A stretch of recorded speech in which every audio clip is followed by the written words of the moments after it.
give it a few moments so it can catch up.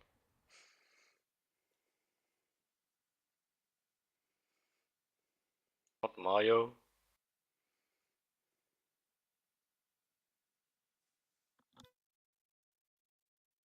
Okay, hopefully that has been long enough. So, how's everyone doing? Good. Good? Okay. We'll start then. Okay. Um, so to start off today, we got a little bit of you know, post show from last week, loving that we need to take care of. Sorry for last week's technical issues. We lost a good chunk of what happened during last week's session. So, to start off today, I will summarize the events that transpired a little bit more than normal. Um, Last week's archived video will be posted once I cut together what we saved, but I wanted to make sure it plays well, so it will probably be posted sometime this week once I finish the post editing, because yeah, there was some jumps, there was big missing sections, so I gotta work on that. But the Onyx Circle had arose the morning after taking on the quest to a pillow on fire caused by Nat, which Conrad was the only one to notice. After a quick but mighty breakfast, the Onyx Circle set out on their mission to aid a traveling worshipper of Bahamut, simply known as the Hermit, to the lost temple of Io to the south of Latest at the northern base of the Mistvale Mountains. The party set out on their journey where they took the road south to took the roads south to journey to the Lost Temple, where Conrad began to practice to use his tail along the way since he had kept it out of hidden and out of practice for many years. As the journey progressed, so did the time, and eventually the party made its way to the South Latesse Bay, somewhere around nightfall. Um, where the group decided to camp for the evening, overlooking the rocky cliffs that surrounded the bay on its southern and eastern sides. While the party readied itself for the restful night, Sinkos's familiar showed some odd behavior. When Sin asked its familiar what was wrong, it responded in fear that the man known to them as the Hermit, quote unquote, scares us. Sin told the rest of the Onyx Circle of what his familiar said, but no other actions were taken. The party readied itself for the night and set up watch to make sure they were safe for the evening. First on the watch was Cletus, who, after rolling a natural 1 for his perception check, drifted off to sleep until the party awoke to the sunshine hitting their faces after no one else was woken up for their watches. The party quickly checked their belongings and fellow travelers to make sure everything was intact and in place. The party quickly found that the only thing missing was the hermit. And after a little bit of a freak out from some of the party members, James quickly found out that all they needed to do was look down, as they found the hermit wandering the low bay area, where he said he was just wanted to stretch his legs for a bit. You know, he's an old guy, needs to stretch in the morning. After getting themselves together, the party made for the base of the Mistvale Mountains, where they could begin the search for the entrance to the Lost Temple. After a couple hours of looking, the group eventually found a small hole in an outcropping of large talon-shaped stones. Corn bravely ventured inside, where he discovered the inside to some intricate carved walls and stones that led into a deeper passage. The Onyx Circle proceeded to try to remove these large stones to allow the rest of the party to follow Corn into his discovery. The first of the stones was easily ripped down by Jaehaerys and Cletus with all their might, but found that the second stone to be much more of a challenge. Even after requesting the aid from the small, oddly strong elf Nat, the three could not budge the rock, if at all. Then proceeded to help weaken the rock by using his arcane powers to chip away at the base of the stone. Again, but not broken, Nat used her arcane power to cover the base of the stone in acid to allow it to weaken even further. With the aid of the party's arcane members, the three strong men and woman proceeded to remove the second stone, which allowed for the rest of the party to progress. Upon entering the carved, ruinous tunnel they had found, the walls, the ceilings were all covered in the history of Io and their legacy in Elois. After a few moments of travel, the carving stopped and changed it to smooth walls again, where eventually the party came across similar carved words on both sides of the tunnel and floor in front of them, with raised plates and holes covering the entirety of the ceilings, walls in front of them. The party quickly realized that they would need to follow a certain path or be engulfed in a large torrent of fire that spewed from all the holes enveloping the entire chamber in front of them. Instead of trying to solve the riddle that was carved onto the walls, the party decided to use their wits instead by sending the tiefling Conrad forward to test the path, block by block by block, using his racial ability to resist fire to their advantage. With some slow testing, the party eventually had gotten halfway through the flaming tunnel until the hermit realized what the correlation the puzzle had to the riddle, and that the answer to it was to follow if blah, blah, blah, blah, in that the answer to it was that if one followed the name of Io on the floor, then a safe passage would be given. With the defense trap behind them, the party found themselves in front of two very large and thick wooden doors. After Dionysius and Cletus volunteered to open these uh, massive doors, the party was met with some amusement as the two strongmen of the group both slipped due to both rolling natural ones on their strength checks, and at the same time as the doors gave away, you know, it led to them headbutting each other, very hard, and landing on the floor. After the Onyx Circle had made their way into the large chamber, I hate reading this much sometimes. After the Onyx Circle made their way into the large room the doors led to, the party found themselves in a very large stone opening, with a red carpet and braziers leading to a very large platform at the end of the room.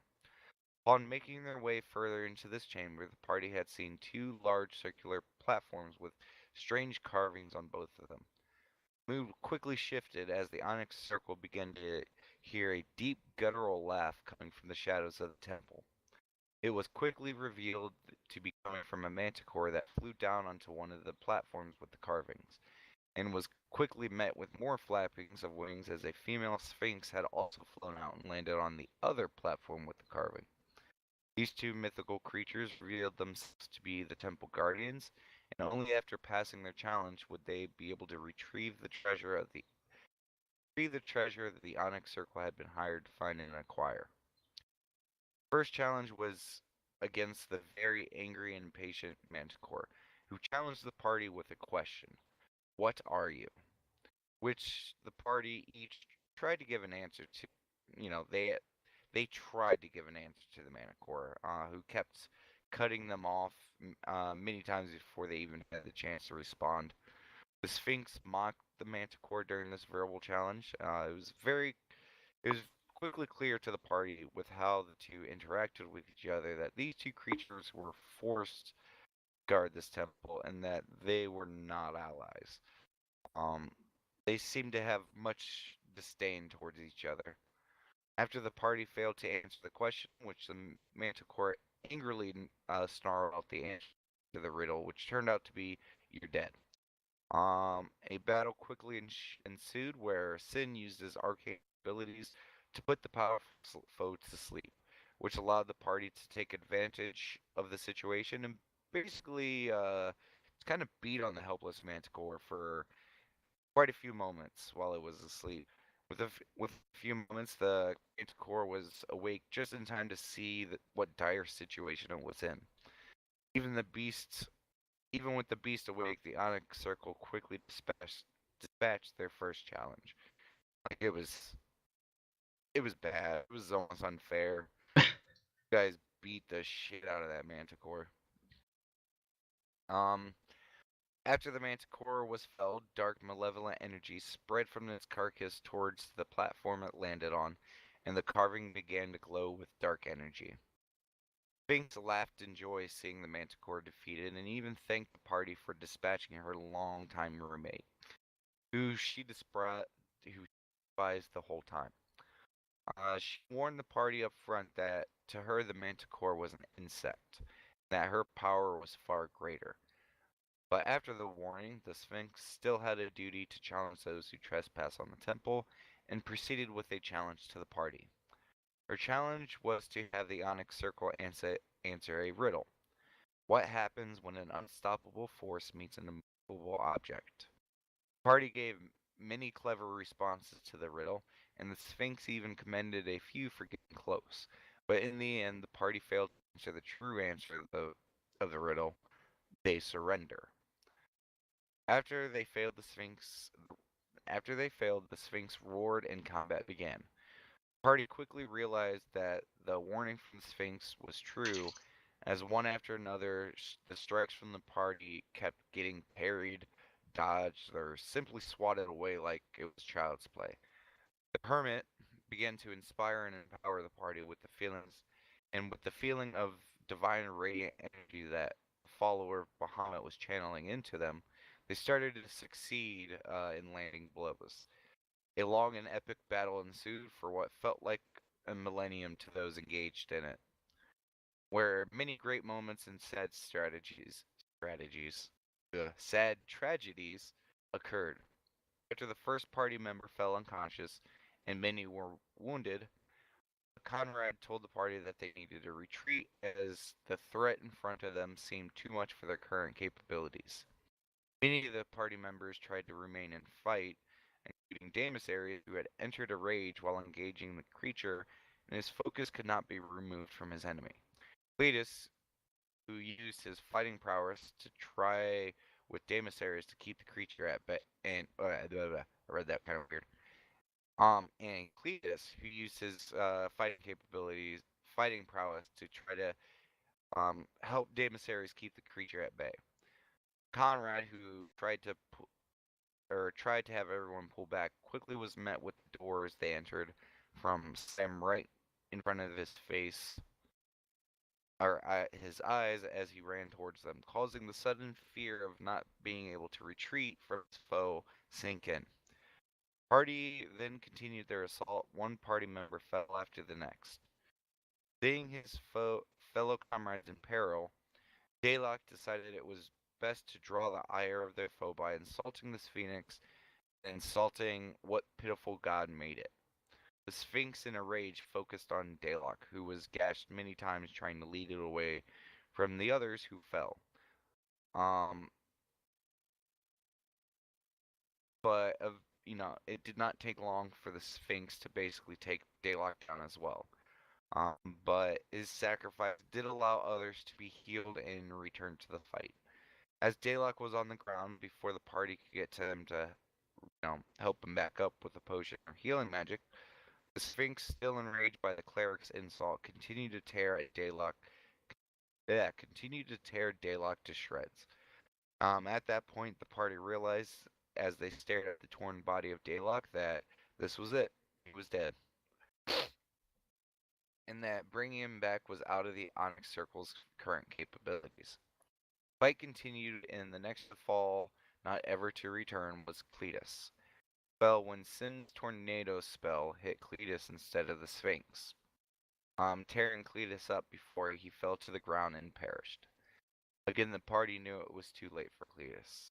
Nat, enraged by seeing her fellow companions fall, cast away all fear and jumped at the beast, where she tore into it with spectral dragon claws and immediately followed up with a lightning breath that combined launched the Sphinx 20 feet back from the party and allowed for some of the other party members to regain their composure. The party stared at their enemy. Many of the party had exhausted their power, the stamina, and ran out of most healing potions, and all in all, the party was at their limits. With everyone empowered with the blessing the hermit had given them, the hermit turned to another tactic, where one of his birds, who always follow him, flew up to the top of the chamber and, with a flash of energy, transformed into a large golden dragon. Dragons helped the party continue to attack the Sphinx. With one final desperate attack, the Sphinx pounced on Nat, who retaliated by blasting a large flame spell point blank to the Sphinx's face. And as the Sphinx pushed back against the magic, Nat pulled every ounce of her strength that she had left and continued to push the Sphinx back with the gout of fire. And with that last push, the Sphinx was finished. Turned to ash and charcoal, with only the bottom half still standing, a burning ember husk of what was all that was left. The corpse of the Sphinx, a bright radiant energy flew from the husk towards the platform it landed on earlier. Carving on it began to glow. With both runes glowing, there was a shift and a sound on the large platform at the back end of the chamber, as from the center of the altar raised center blah, blah, blah, on the chamber in the back of the room, as from its center an altar raised from its center. Jesus Christ, I typed that really weird. The focus was on a different matter at the moment, and their treasure would have to wait.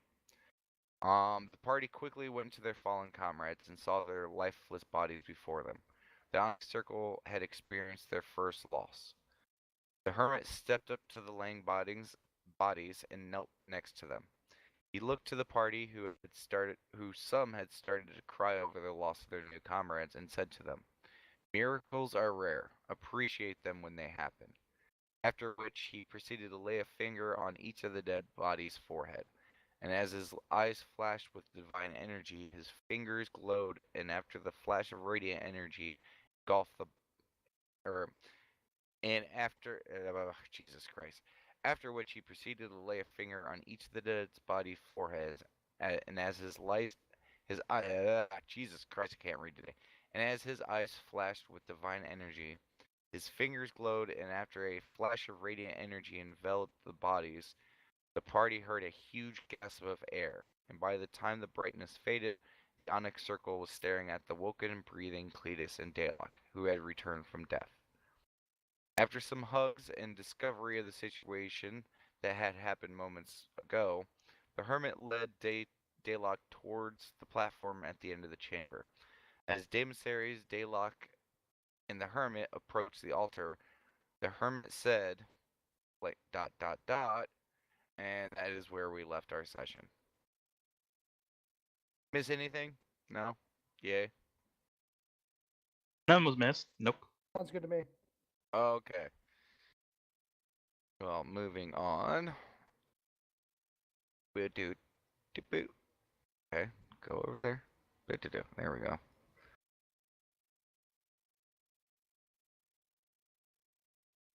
Okay. And yeah, so where we left off, the hermit, Daylock and Damus series, was sitting right behind, started walking up the platform, and um, the hermit looked over and said, "It's gone." What's gone? Conrad says.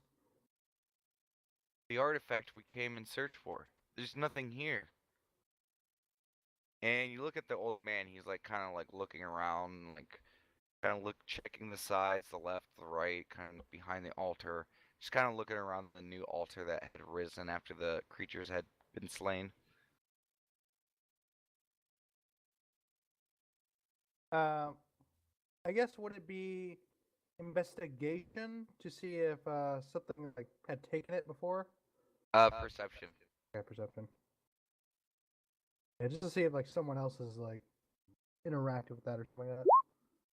Yeah, I'll check too. Dang it. Nat, you got like some nasty cry face going on, like like your face is all like red. There's like tears still streaming down, and like you didn't really have a good chance after battle to like really clean yourself up. So like as you were trying to wipe away your tears, like you just kept getting dirt and blood in your eyes. Ah. And it's like stinging right now, so you're gonna have to spend the next few moments like kind of clearing that up. Ah. Conrad, you look around the altar. It's kind of hard to say. But looking at the contraption, knowing that it was locked up, checking the dust and things around the altar and things like that. It looks like this has not been disturbed probably in forever. It'd be really hard to really tell it, like if someone messed with it because it's just a matter of time. Like you're not quite sure how long this has been locked up. But from what you can tell, it doesn't look like anyone's been activating this forever. Kind of get quiet to that and say, well, I'm not seeing any trace that someone has actually accessed this part of the, I guess, contraption, or what would you call it, platform? Platform. Yeah, I'm not seeing any sign that anyone's interacted with this part of the platform, so it doesn't look like anyone's been here before and took it.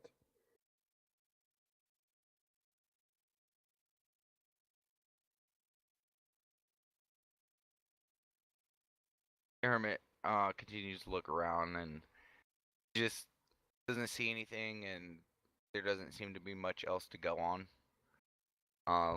He does read the runes and stuff around the altar, and Sin, you can read it as well. It's again in ancient Draconic, but it does talk that this is the like when you go into ancient Draconic, you can read it. It's hard to translate it, and it's really hard to like fully grasp everything they're trying to say. But basically, that yes, this altar was the final resting place for one of the last pieces of the legacy of Io. It's talking about mostly the runes around this altar are talking about the last battle of the god Io, and it making reference to like the lifeblood of Io, and that's what was contained here.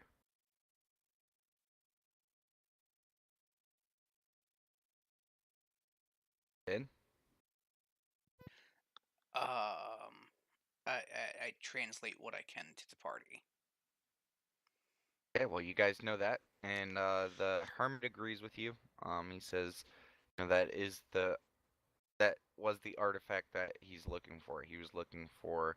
He's not 100% sure what it is, but he is pretty sure that the artifact may be remnants or actual blood of the god Io, and that's what he was in search for. So, Conrad will kind of say, so this artifact, Lifeblood of Io, if I'm saying it correctly, correct? Yes.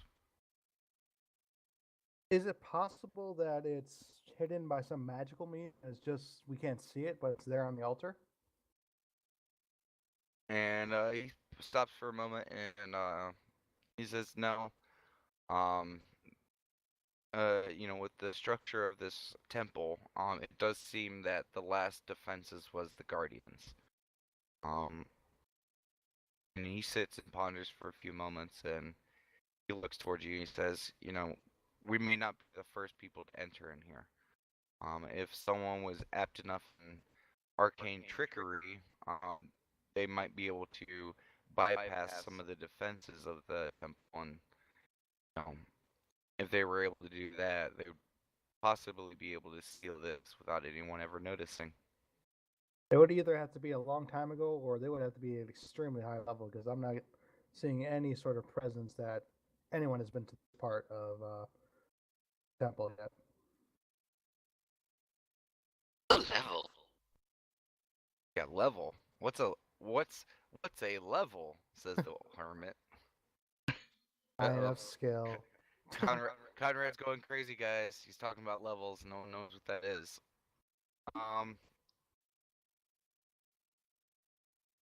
The hermit looks towards you. He says, "I mean, for all we know, it could be both. It could have been very talented a very long time ago." And he kind of turns around and like kind of sits down on the stairs, and he kind of addresses the party.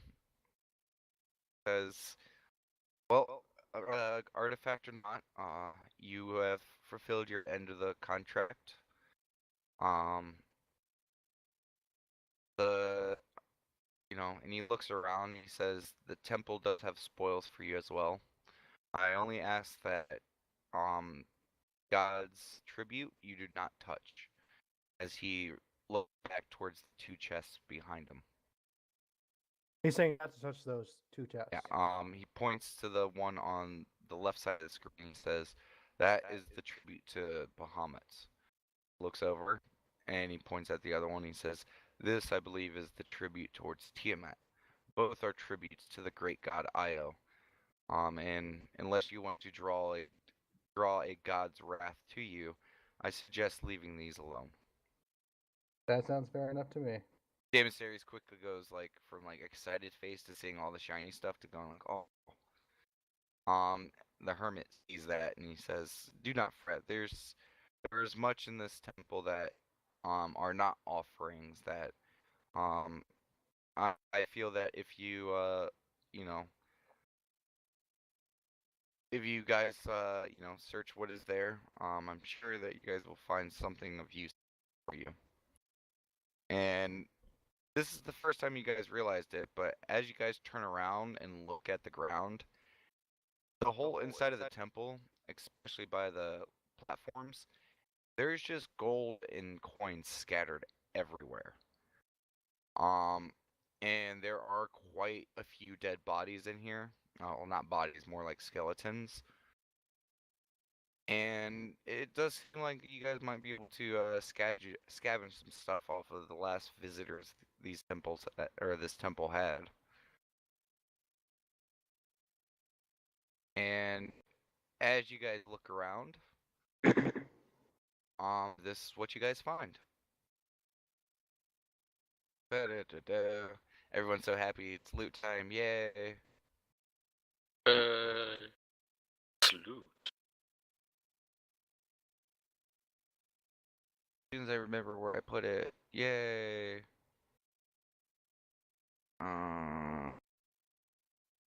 Oh, there it is. Loot. Okay. So, Cletus, as you're kind of sitting there, pondering what just happened, you look down and right next to you, you see a body. And this is going to be pretty similar for all of you guys. What catches your attention as you're just kind of staring off into, contemplation is that a lot of the bodies in here, they seem old, decrepit, ragged, things like that. The armor is very tarnished. You notice a set of armor right by your feet on a corpse, but it still looks shiny.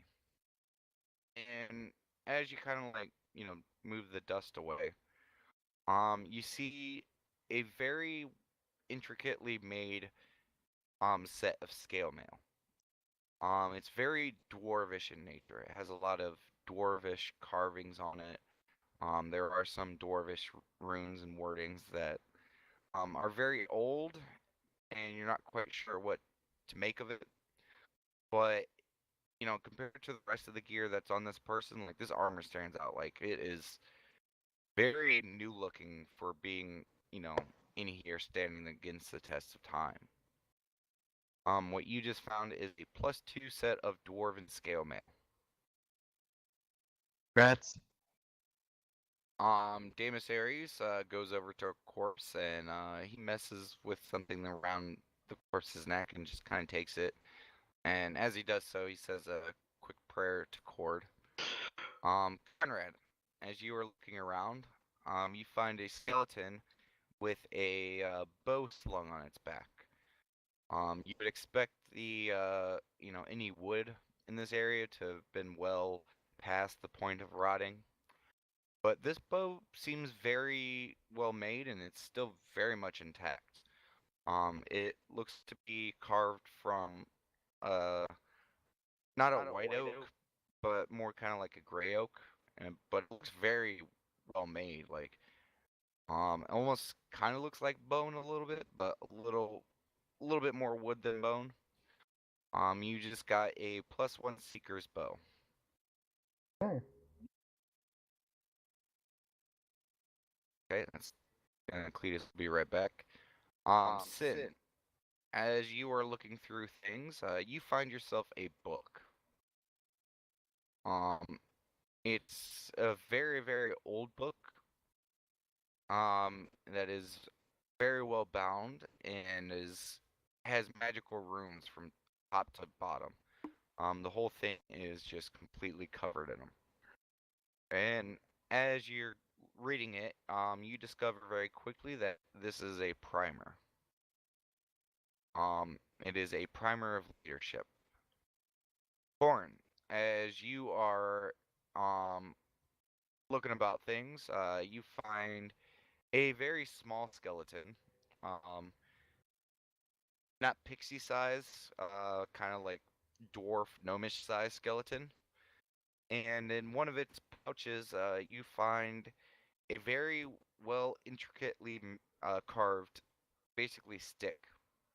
It has arcane runes across it. Um, all these items, it's pretty obvious that they are magical in nature, but um, what you just found is an apprentice wand.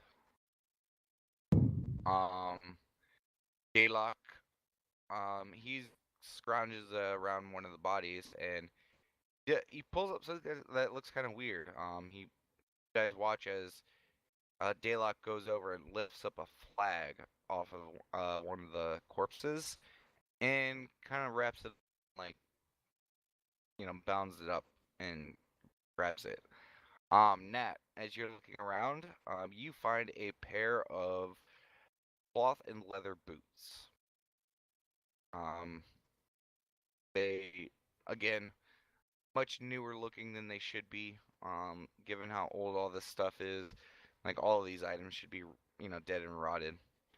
But you now have a set of surefoot boots, and I will go ahead and DM you guys all this loot real quick. Um, if you guys have anything you guys would like to say to each other or do anything right now, now would be a good time to do that. So Conrad will go over to the Manticore real quick, Okay. and he'll kind of say, "Hey," to like everybody. Does anyone have an enchanted blade of some sort? Why not? Uh, I do. Damon, would a plus one dagger work? It is magical. Okay, Conrad, can I borrow it? sure. Hands it to you. Takes it, and he's gonna start try to harvest the Manticore. Give me a nature check. Okay, one sec.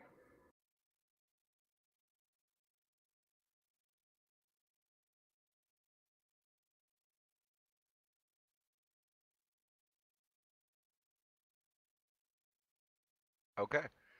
It is your first time messing with a manticore, but an animal hide is an animal hide to you. Like, been doing this enough. You know that some tricks of the trade of how to really carve it up. Um, you acquire put down 50 pounds of manticore hide. One sec.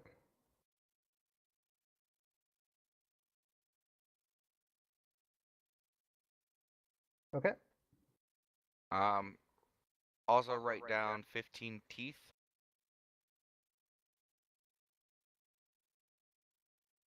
Hmm. And write down one claw. Okay. The rest of it's pretty jacked up, so that like its spine on its tail is really messed up, and you're honestly happy to get what you got out of it. I am. Thank you. And then Conrad gives Nadeline the dagger back. No problem.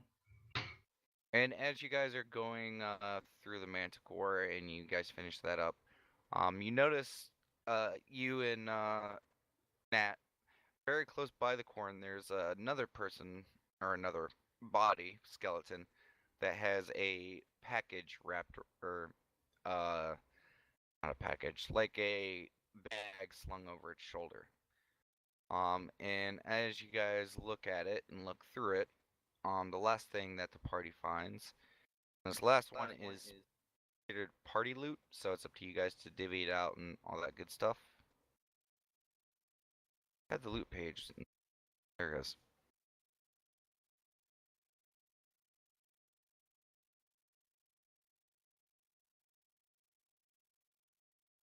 The first thing that you guys find in the bag is a lantern. It's a silver lantern that has arcane runes transcribed over the entire thing. And the other things that you find in the package is find a stick of chalk. So we found a lantern, like a lantern with runes on it and a stick of chalk. Yes. And all these items, you guys are gonna have to take a short rest to really know what they do. As of right now, your characters just recognize, and I'm kind of speeding up the process because you guys would be like, hey, look, this looks new and weird. That's kind of weird. Hey, arcane people, come look at this for me. For the people who are not trained in arcane, and they tell you basically that hey, it's magical, so you guys are like, yeah, we should probably keep this. But also, uh, everyone needs to write this down. Each of the party finds 2 potions, just 2 potions of standard healing. Then you guys get some money. You guys get 12 copper, 65 silver, and 85 gold that has been tossed around the chamber of this temple, and it's all over the floor. Some of it's under the, like the Manticore's little podium. Can you say that again, real quick? Yes, 2 potions of healing, 12 copper, 65 silver, 85 gold. Is that the total? Yes, that's what each of you find. Oh, okay. Wait, so each of us find it, or Yes. it's total? That's you guys find the gold and then you guys divvy it out. That's what you guys each get. Oh, okay. Okay, I'll add that to my inventory.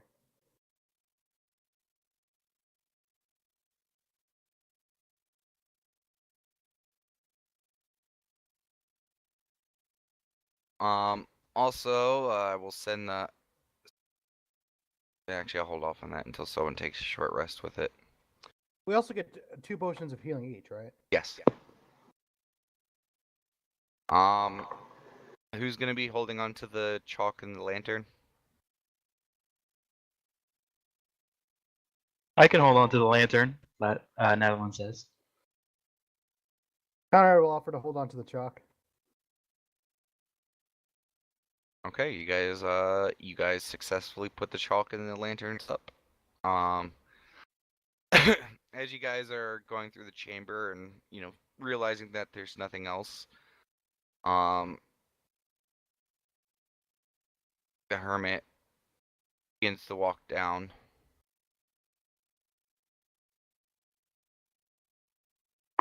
All this stuff to lapse of time.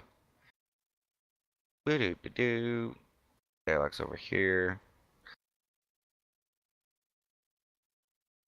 Everyone's kind of waiting for everyone. Sorry, 1 sec. And the hermit's basically just standing there, staring, watching as you guys like rummage through everything. Do any of you guys try to go for the 2 chests on top of the altar? Connor does not.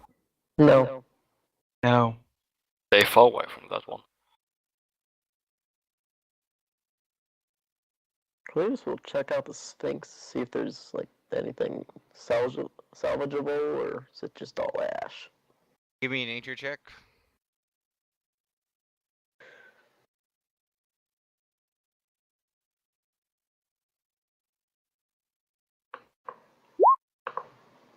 Okay, you walk up and you eyeball it real close, and then you like go to touch it, and as soon as you touch it, it starts crumbling away to dust, and what was the bottom husk of the Sphinx just fades away to ash. He's gonna kick it. Okay, you kick it, a little little puff of defiance scatters through about the air. And as the hermit realizes that you guys are, pretty much done, scavenging what you guys can from the temple, he looks at you guys with, a soft smile, not like a, yay, smile, but, like just atypical old, pleasant old man smile. He looks towards you. I am upset that, this journey was for naught, but a deal is a deal. And there is a matter of payment to discuss, but let us pass from this temple. And he looks towards the Sphinx and the Manticore and closes his eyes for a minute, and he mutters a prayer. Says, this is a place of history and death now. Let us leave this place, and let the spirits of this place finally have a rest that they deserve. Cletus real fast is just gonna use 2 healing surges. Okay. Well, during this time, you guys would have had a short rest. So go ahead, and if you have any healing surges you want to spend, go ahead and use them. Yeah. Don't start it, poopy face. I hear you growling back there. We get our surge value for our healing surge, right? Yes. Mm-hmm.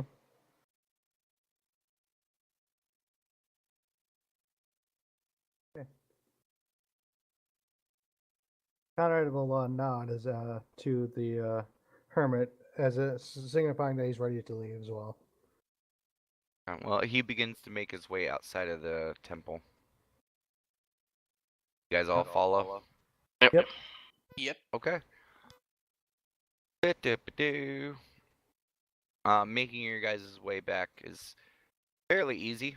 You guys are aware of the traps and stuff like that, and you're not quite sure if the traps have been disabled, but just to be safe, you guys probably just, come back the way that you guys came. Cletus is going to go last out and pick up his ball bearings on the way out. Okay. Do so. Okay. That actually reminds me, Conrad still had his bag of ball bearings, so he'll return that to Cleus as well. Okay. And as you guys make your way outside of the cave, there's one thing that strikes your, view right off the gate. You guys, spent a couple hours looking for the entrance of the cave after you guys woke up, but when you guys entered, it was still about like midday. As you leave the cave, it is almost sunset, and it's a little jarring. You guys definitely were not in that temple that long.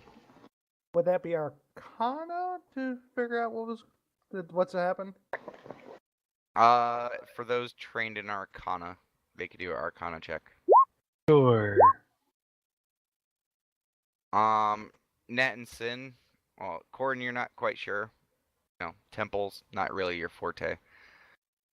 Sin and Nat, you guys have heard stories and, tale in your arcane training that, certain places of insane amounts of power and stuff like that, things dealing with the gods, different realms, planes, things like that, very powerful entities.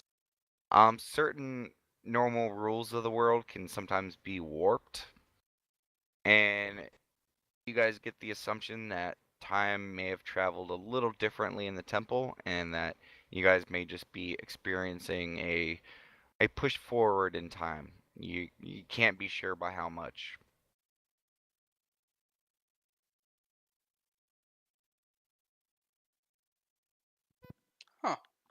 Nature check to know how much time passed? Sure.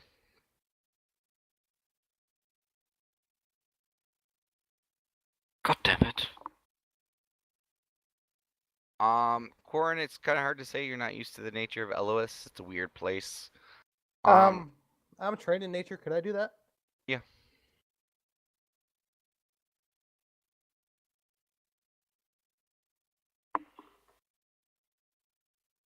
Nat and Moose. It doesn't seem like insane amount of a large span of time has passed. I mean, realistically, just looking around and stuff like that, you'd say at most a week. At minimum, it's been a couple hours. That a moose? Or, sorry, Conrad and Moose. God damn it. Yeah, Conrad and Nat. But So- it's hard to tell exactly. I mean, even with what you guys can see, you're not guys aren't clocks. Especially with the arcane magic involved. I mean, hell, you could have technically gone back a day. You have no clue. But given with what you see, probably no more than a week of time has passed. Huh. It says. Yeah, it could have been a couple hours, or it could have been like up to a week. Anywhere in between that range. So if we went back a day, we could save Cletus's life. I'm still alive. He doesn't say that. And as you guys exit the temple, the hermit looks towards the group, and he says, "Well, I do owe you, for a job completed." As he starts rummaging through his, little bag that he has. Okay.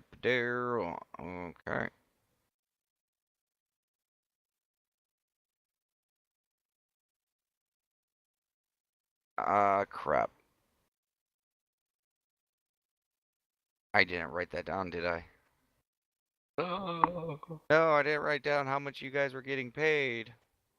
Well, I actually have it here in my notes. I think it's 2,000 and 1,000? I have 2,500, 1,000. Okay, that sounds about right. Um,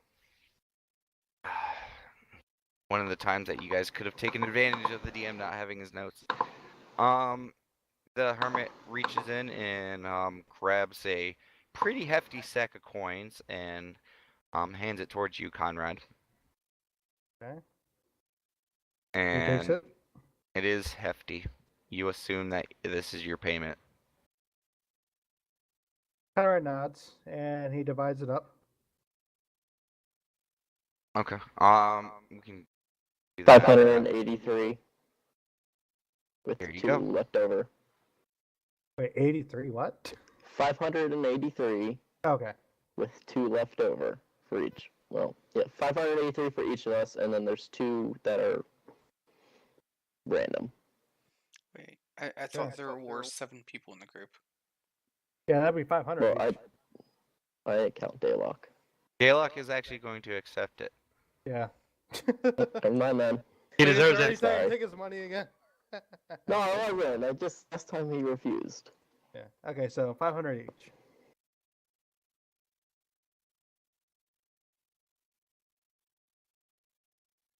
So. Daylock still looks like he's reeling from what just happened, so you're not quite sure if it's in the moment or what, but yes, he does take the money. Yeah. And as you guys divvy up the money, the hermit kind of looks out towards the bay, and he looks back towards the party. He's like, "Well, I will be off. I do thank you all for your assistance on my journey.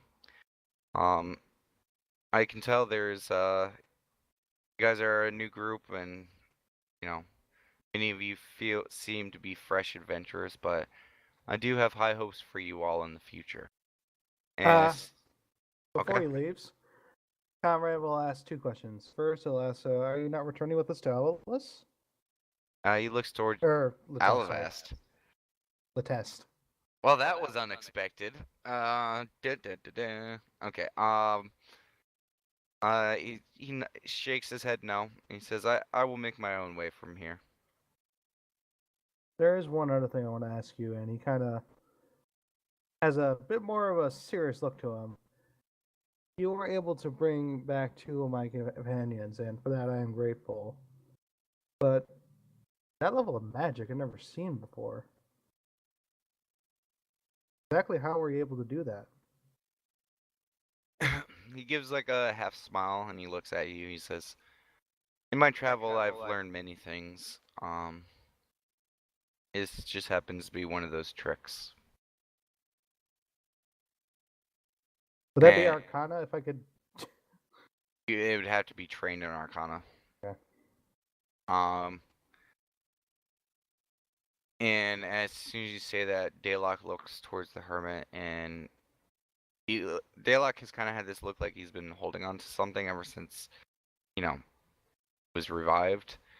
And he just looks at the hermit and he says, "Good sir, what I saw when and you could pretty much gather with what he's saying. He's talking about when he died. Um, but the hermit cuts him off, and he says, 'That is for you to know.'" And Daylock nods, and like he looks down, and like Daylock has mostly been clutching his holy symbol to Bahamut this whole time,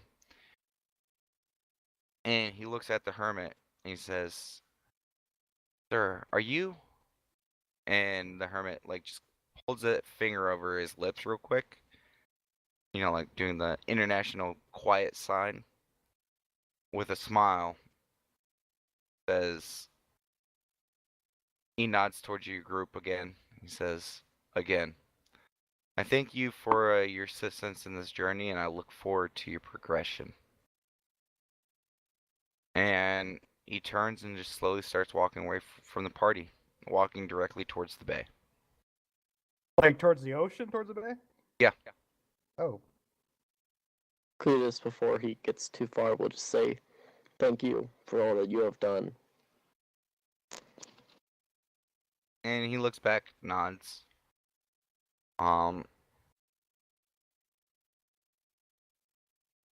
And just continues to walk.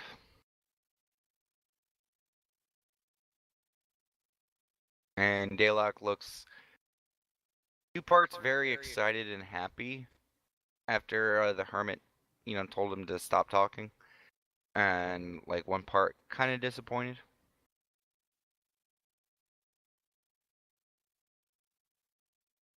Conrad will David kinda Sayers have- is gonna do an insight check real quick as soon as I can find my dice. actually, could I do that as well? Sure. Yay. Ooh. Oh, yep, your roll is just as... Dang it! Man, that blood and sweat and dirt, Nat. You Ah. actually get a chunk of dirt wedged in your eyeball. Ugh. Take 1 point of damage, and you're gonna have to spend the next 10 minutes digging it out. And if combat starts within 10 minutes, you will be at disadvantage for combat for your attacks. My eye. That says. Conrad, it's kind of hard to tell what's going on with Daylock. I mean, the dude just died. Corn, I mean, the blah blah blah blah blah. Sin, the same thing. It's kind of hard to tell what he's thinking. He does seem kind of happy right now, which is kind of weird. Corin, you get the feeling that Daylock knows something that no one else does.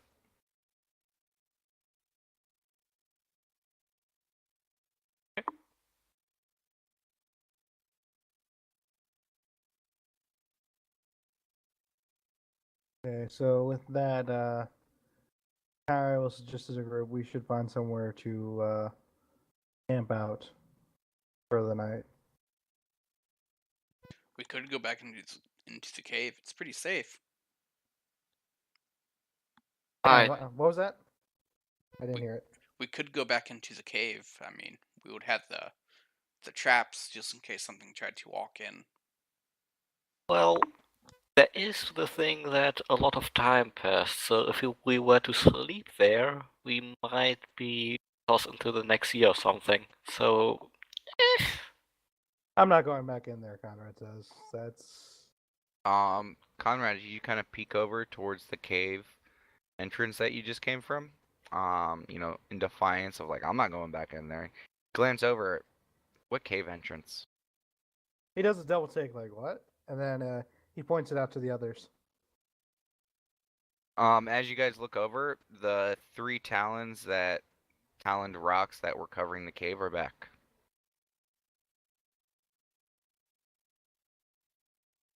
Well, looks like the Like option's out magic. either way. I wonder if the Manticore's back in there also then. Let's I fire am- it again. Let's go. Conrad says. Oh. Or your party tries to go and take him on again. This Yeah. time without the help of the hermit. Ooh, do it. I want to see how this is gonna go. I have an idea how it'll go. Well, he might have lost a level because he died. Manticore, fine. The Sphinx, fuck that. Nope. Nope. Just get out of here. Nope. No. That is in nope mode. I also got some in my eyes still. Nope. Saying no for 2 reasons. Is there any kind of nice shelter around? Like natural rocks or trees? I mean, you guys could try to camp out towards the base of the Mistveil Mountains again, or you guys could make for the coast again. Either one would provide about the same amount of cover. How about time-wise? Like, which one would be quicker? I The mean, you base guys are of the close to the mountains. base of the mountains, but I mean, it's getting towards, like it's probably like 6 or 7 right now. So, I mean, you guys could still travel a little bit if you'd like. Conrad would suggest the base of the mountains because that's the quicker one, I guess. Current agrees. Okay. Who's leading the expedition to find where you guys are camping? Corin will. Okay, give me a nature check.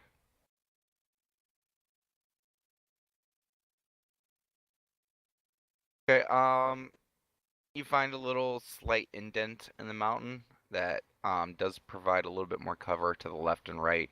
Looking, with your back against the mountain, the left and right, has a little bit of more coverage, so you feel that that'd probably be one of the better places to camp out for the evening. Corin points it out to everyone. And you guys see it. Conrad thinks that would be a good place to rest up. That won't argue with that. Mm-mm. Daylock is still going through the same emotion he has been. Very contemplative, not really responsive. And the same look Corn saw on his face. That's trying to get Daylock to follow. Eh. He does, but only because you're tugging on him. Okay, there we go. Eh. I just imagine Natalie has something in his eye and like she's trying to. Yeah, she's Tug at literally him. like wiping her eye with one hand and like tugging on Daylock's rose with the other.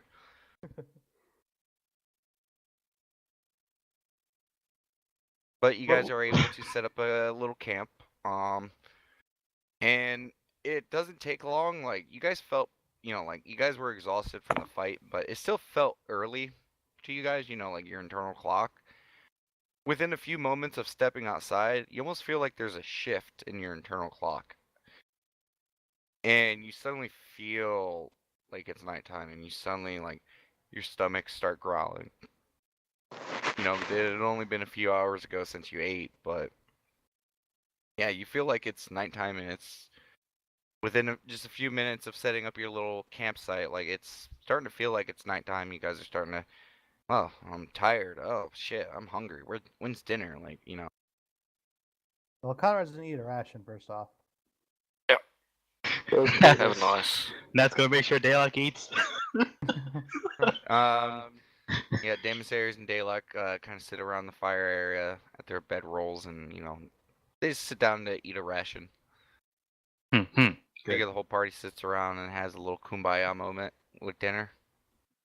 Guess so. Yes. Okay. Damasaris just kind of quickly eats his, and Daylock just kind of slowly picks at his.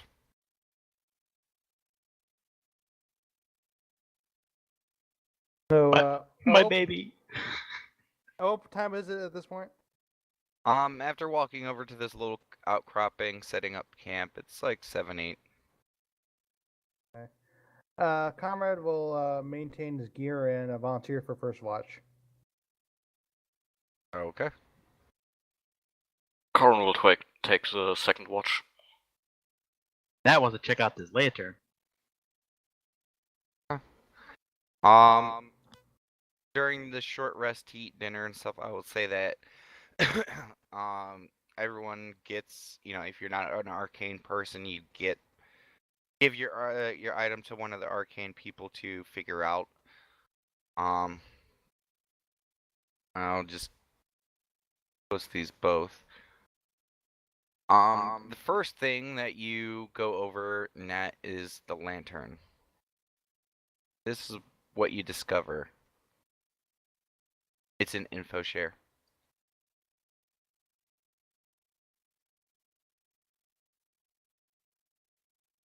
Ooh.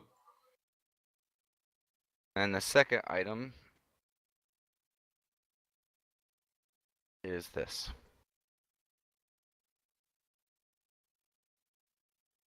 Oh, okay, interesting. Sin, do you start reading your book? Yes, I do. Yeah, is your plan to just read it for like how many hours do you want to read it? I'm just gonna stay up all night and read it. Okay. Would the Eternal Chalk work for ritual casting? Yes, it does. You can actually cut out some of your component costs with it. Hey, so you need that chalk? Do you have any plans for it? You're speaking to Conrad, right? Yeah. Okay. No, not really. Do you want it? I could use it for some nice magic stuff. Go ahead, take it. Conrad offers it to him. Yeah, he takes it. Who has the lantern right now? Nadlin. Hmm.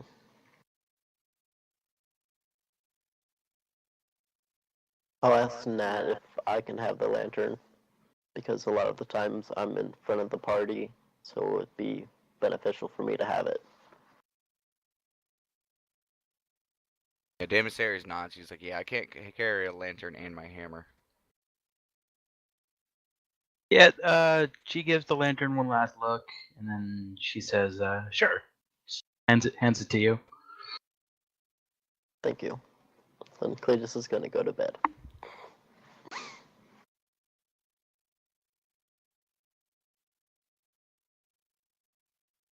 Nat puts on her new boots, and then goes to bed. Is everyone planning just to go to bed? Well, I'm taking first watch, so. Yeah, Corin will take second watch. And Nat will take the third one. Okay. So everyone's plan is just to go to sleep, have watches, and Sin's gonna read his book. On my watch, so on Corin's watch, he will try to attune to his new wand. Okay. Again, like these don't need attunement. After the you taking your rest, like you get the concept of what you can do with it. Okay, good. Even with like Conrad, who's not really an arcane user. Well, again, like I said, like you handed it off to the person, Ah, yeah. one of the arcane people, and they just looked at it, told you what it does, and then it's just a matter of equipping it and getting used to using. Okay, makes sense to me.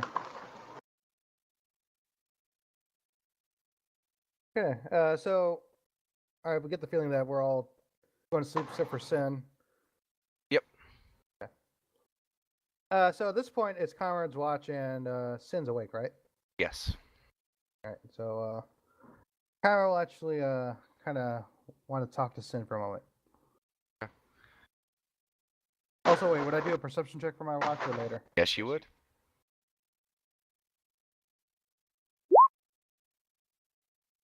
You hear some bugs, you hear some birds. Nothing crazy. Right, so Kyle will say, "Hey, Sin, Yeah. What can I do for you? you seem to know a lot about cambions, and you even mentioned at one point to me dreams.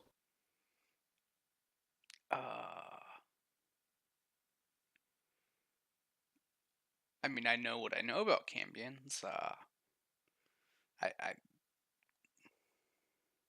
So Conrad will kind of get quiet, and he'll kind of come close to Sin, as if to not like disturb the others, and he'll actually kind of whisper to Sin.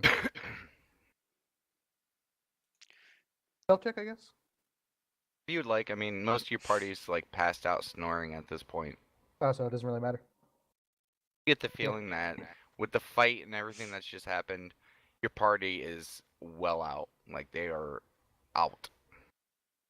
So Conrad will kind of he'll go up to Sin and he'll say, "I've been having these dreams, and it seems to be about people.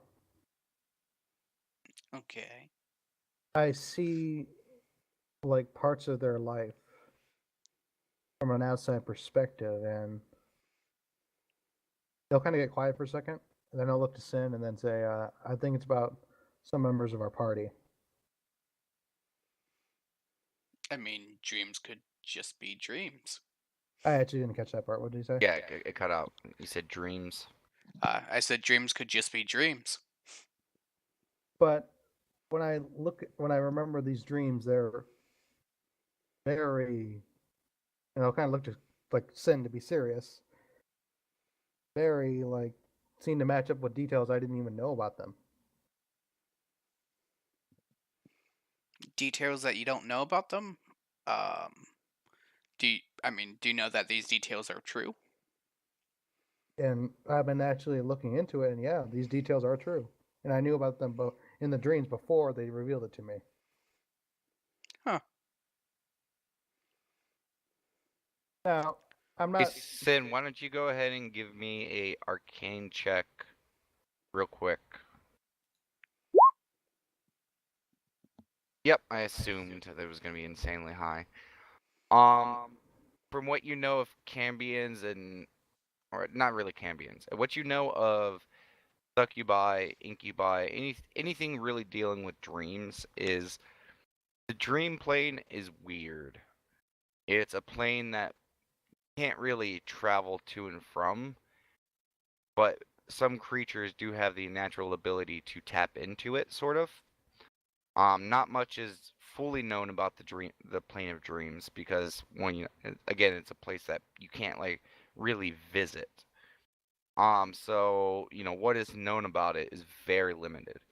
But there are plenty of insane theories and stories about the plane of dreams. One of them being that in the dream plane, it's not just dreams that exist there, but it's all memory.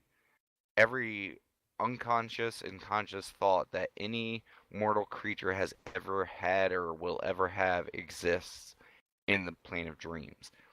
And that if someone did have the capabilities to tap into it, like a powerful succubi or incubi, then it would be possible for them to know things that even the person they're dreaming about may not know. Like they would be able to even pick up details that the person was unaware of. So you know that the dream plane is pretty crazy. Okay.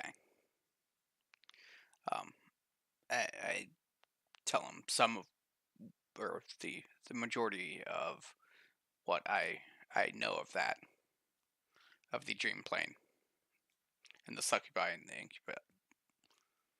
Okay. Yeah. And like Conrad's like kind of pausing at this. Like it's like after what happened, I feel like I should tell people in our group. Tell them that you have dreams about them. Well, maybe not worded like that. He kind of slightly chuckles, but that I'm seeing things that about them that I can't explain, and it might offer some of them details that they might not even know. If I'm dreaming about them, I'm not sure exactly. Yeah, I probably should hold off on that. Um, I mean, you don't know if this could just be your mind playing tricks on you. I mean, again, we pick up a lot of things subconsciously that even we might notice that someone else might not notice. So, I mean, just But just like give it's it time.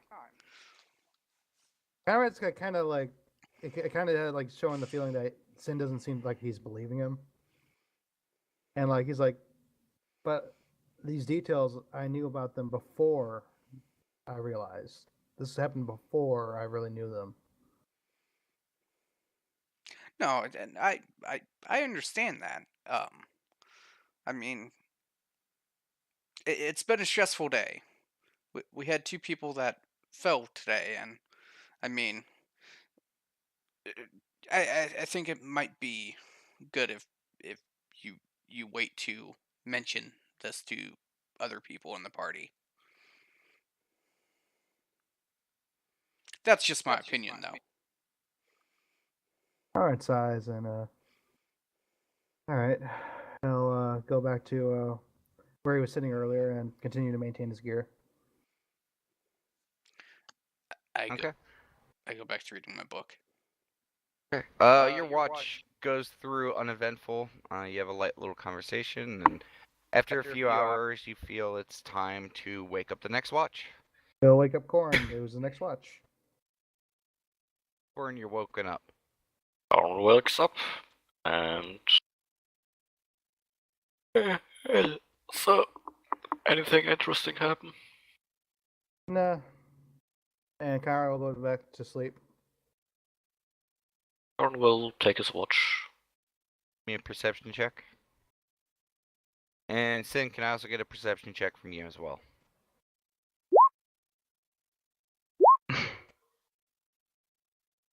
Sin, you look over, and you look up from reading your book, and you just see Corin there, just like head on his hand, like just slowly, boom, he's asleep.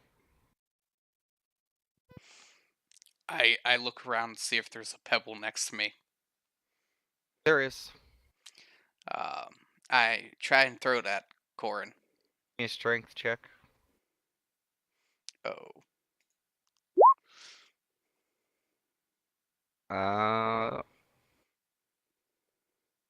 Unmoving target. Yeah, you hit him.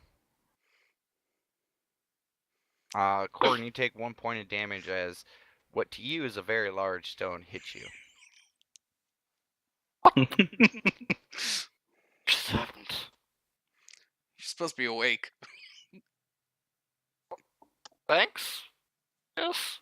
Well, ouch. If there was ever a time to roll a natural one on a perception watch check, now was the time. I go back to reading my book. Be another perception check.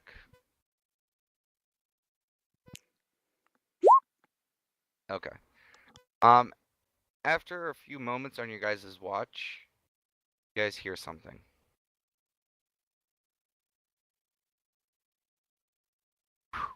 Like just flapping of light wings and air. And it's getting closer. Closer. And closer. And closer. And it's feels like it's almost right above you guys. Do we see anything? Nope, just hear it. Even with the campfire, the light only goes so far. Does it seem to be the same thing we saw in the forest, or heard in the forest? Give me an intelligence check.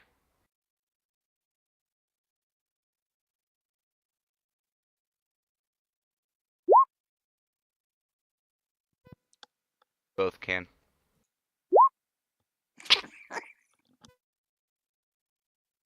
Um,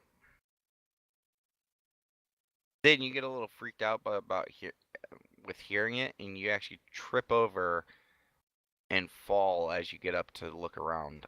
You collapse on Conrad. You guys both take 1 point of damage. Oh. Okay. Conrad, you're awake. Ah, what the? There's something above us. Would that be a perception check for me to see it? Well, perception check. I need to sleep 5 minutes and. Nope. You stumble to get up, and then you trip and fall, and you land on Nat. Ah, what the? Guys, Both- save it you for both- when we're back in You town. both take 1 point of damage. Who? What hit me? Comrades. See Conrad stumbling off of you, like, self up. You mind getting off, please? Well, Conrad gets off her. And, Please tell me they both have an anime blush. Probably right. Hmm. Not maybe Nat. Maybe just at the startle of the situation. But I think most of them are probably concerned that they hear flapping. and so Conrad says, "Sin woke me up." He looks at him. At But this you woke point, me up. at this point, you all hear it. No perception check required. You hear flapping. Can Conrad put out the fire? Sure. Wait, what did my intelligence check do? Yeah, it sounds like it. Okay. Because like the flapping's staying there, from what I understand, right? It's moving a little bit, but it's staying kind of in your general vicinity. Conrad's in the mood to put Then out it the fire. stops. Doesn't move away. It just stops. Corin will try flying up as high as he can without taking damage to see if he can see anything from a higher position. Okay. You fly up, and you look around, but you are completely surrounded by darkness.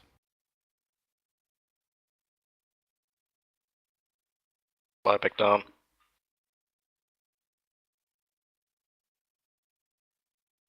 I couldn't see shit.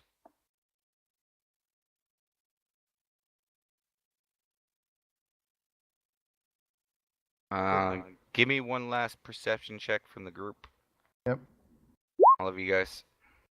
All of us at this point, right? Yeah, everyone who's awake. Like half the fucking party at this point. Oh, nat 20. Okay. Everyone, you guys like look and listen around. You guys don't hear it anymore. And with the light of the fire as it is right now, can't see or perceive anything after a certain distance. Wait. Conrad put out the fire. This is happening all kind of at once. Okay. Conrad, you look around as you're trying to put out the fire, and you don't see anything and you don't hear anything. But the hairs on the back of your neck stand up. Something's watching you.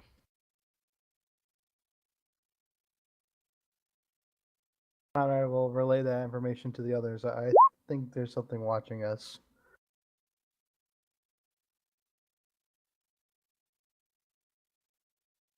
Huh. Maybe it's the old man. Well, as long as he didn't suddenly sprout wings, I highly doubt that. I mean, he did have something with wings inside the cave. He could be on that. But I don't think the old man. I think the old man left on his own way. I don't think he'd be following us. Conrad says. I mean, why would anyone be following us? We just come back from exploring a giant. So we make a good target for any thieves or something. Out of character, we're pretty exposed, at least from the air, right? Oh yeah. Yeah, so Conrad's like kind of like nervous. Like he's like very obviously nervous. And I would say with your natural 20 perception check, feel that whatever's watching you is like moving around. Around us, like circling us. Kind of. All right, at that point, Conrad will wake the others up. Okay. Cletus, you're woken up. What? He kind of shushes them. Cletus Something becomes above alert. us. Something above us, and it's circling around us right now. Even with your natural 20 at this point, as the moments pass, with it, the way it's creeping around, like when you're like trying to like figure out where it is, like it feels like it's, kind of towards above you. Then it's on your ass. Then it's on your left side. On the right. Then it's on the north side. And after a few moments of it feeling like this, like it feels like it's all around you. All at once. Like it's kind of messing with your perception of it. And Cletus, you do not see or hear anything at this point. Ready Don't even next. hear it? Was that?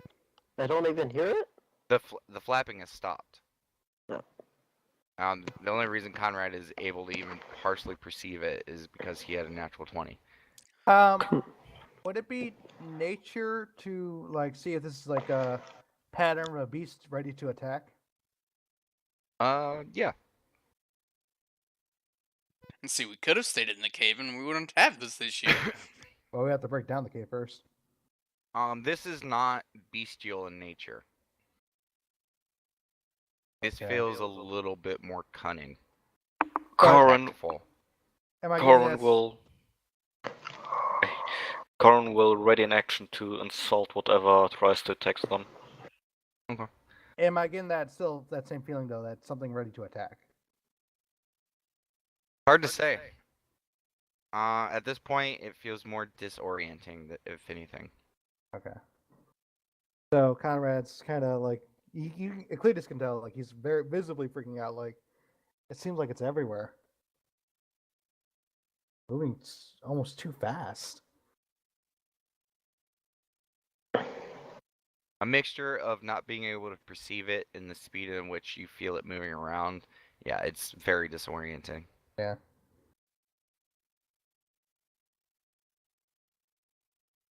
And after like a good 5 or so minutes, you guys hear flapping again, moving away from you guys. Towards where you guys just came from. At this point, it's out of our range, right? After a few moments, yeah. Conrad's size. Like it left. And yes, Conrad, that is exactly the same flapping that you heard that one day in the woods. Okay.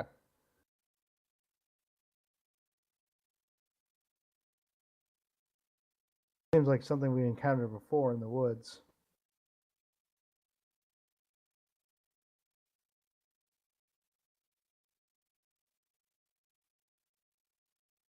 Are we safe now? I believe so. Ooh. To let you guys know, Daylock and Demonstrators did not wake up at all. Let my baby sleep. I was actually about to ask about that because you said Cletus woke up. You didn't say the Yeah. other two woke up.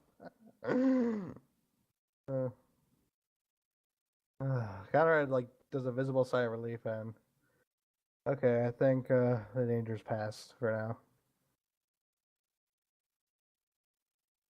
And he will go to his bedroll.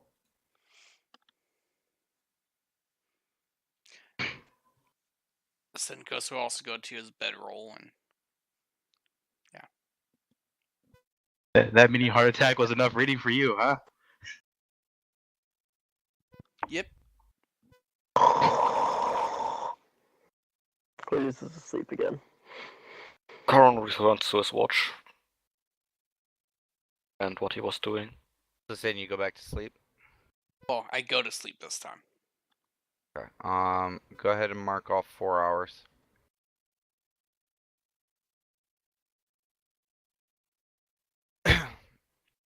Okay, so everyone goes back to sleep. Except for Corn, I believe. Corin, give me a perception check.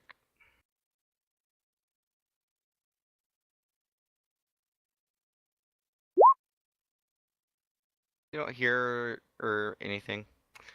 After a few hours, feel like your watch has been long enough. Can I do a stealth check for the thing I wanted to do? Yes. And you do so. Okay. Who wanted to Very take pretty next looking. watch? It would be Nat next. Then I'll wake up Nat. Okay. Nat, Good you're morning, woken up. sunshine. I'm up. Rubbing her eyes. Hopefully not getting more dirt in there. It is cleared now. Oh, thank goodness. Unless you get another Nat 1 on your perception check, but you'll probably just fall asleep. All right, I get ready and man my post. Give me a perception check.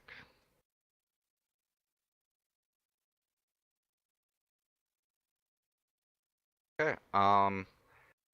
After like an hour or two into your watch, you're sitting there and you hear the flapping again. This time it's kind of off at a distance, but it quickly goes by. Doesn't seem to travel towards your guys' group. It's a bit off from where you guys came from, towards the mouth of the temple, and it just seems to be kind of flying northeast just. Okay, so away from the group. Yeah. And really wake them up about. Ooh. And that is all that happens on your watch as the sun slowly begins to creep up. And we're going to pause it right there. I need Sin and Conrad to go to the sidebar real quick as we do a slight rewind of time to take care of something that would have been happening concurrently to that. Yeah.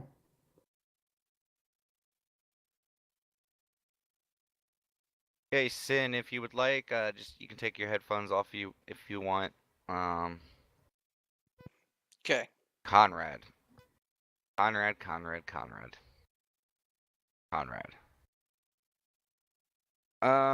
Conrad. As you begin to fall asleep, move those into your folder so I know where they are. As you fall asleep after a very stressful day, you once again find yourself in a familiar dreamscape. Again, you find yourself looking at someone else's life. This time, it's another woman. It starts like the others, at the beginning. The young girl was an orphan, raised by her father's brother.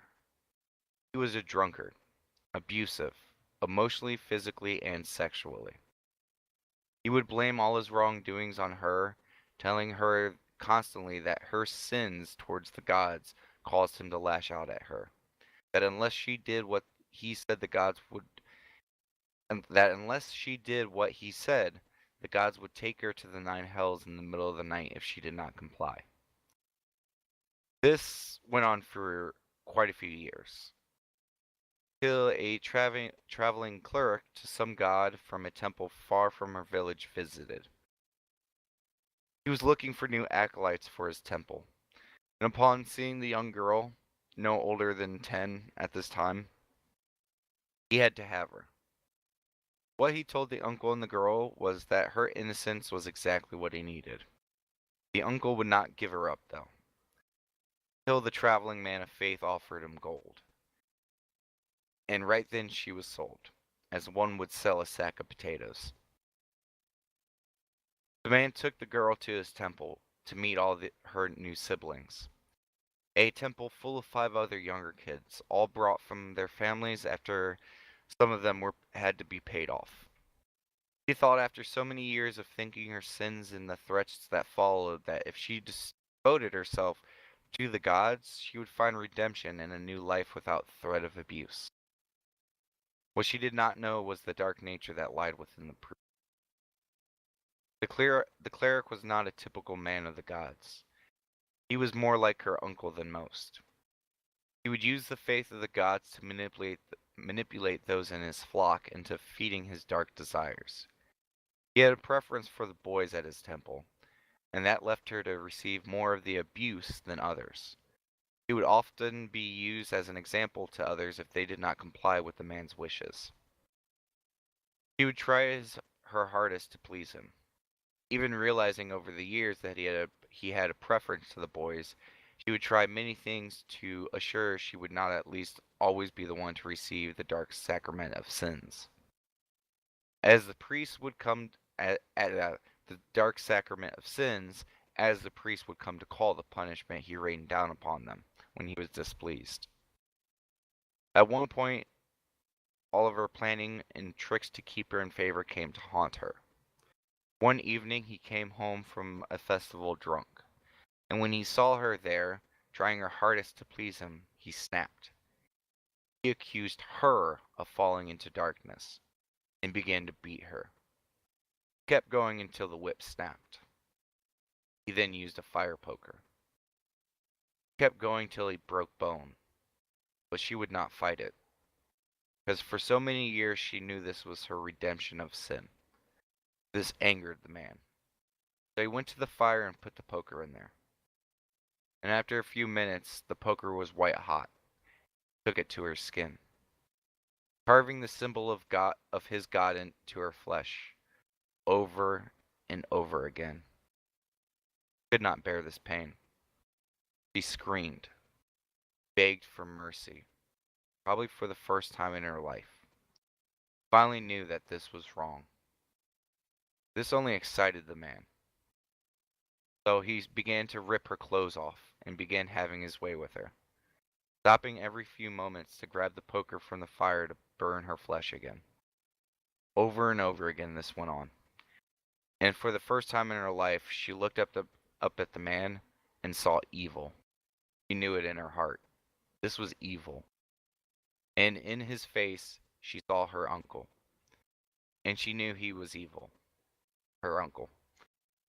And with her last ounce of strength, she looked over as he slouched over her body. She looked over and saw the poker, and it was still red hot.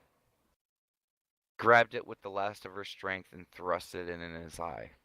He was finally off of her, and she was free. The problem was this tragedy was going on all evening and into the next morning. She was tired. She was weak. And from the broken bones and seared flesh made movement almost impossible, as she slowly tried to claw her way towards the door. It was not enough. He had recovered and was now carrying a knife, bent on ending her life for the slight she had caused him. She knew it was over. This was the end. That life was cruel and evil rules the world. And as he grabbed her hair and ready to slit her throat, she cried out one last time, her voice too hoarse and quiet to make a noise, as a tear rolled down her face. What happened next was a blur to the girl, but you see it all. As the knife was brought to her throat, the door to the temple ripped open. Man reeled, being caught, naked with a broken naked girl in front of him. See a man slowly stepping into the temple door. The image is obscured, so you can't really make out the details, but you see him walk in, looking at the girl, never breaking sight, from looking at the girl. Seeing what was happening and seeing what happened, and you look at the man as he reels back, and with a flash of brightness coming from the mouth of the man who walked in, it all ends. The priest was no more. The mysterious man wraps the girl in his cloak, nursing a potion in her mouth. She was still too exhausted to wake, but she was healed. The other children came out of hiding upon seeing the man, all too scared to help the girl as she was attacked. Your vision quickly shifts. The children were taken in by the leader of the village.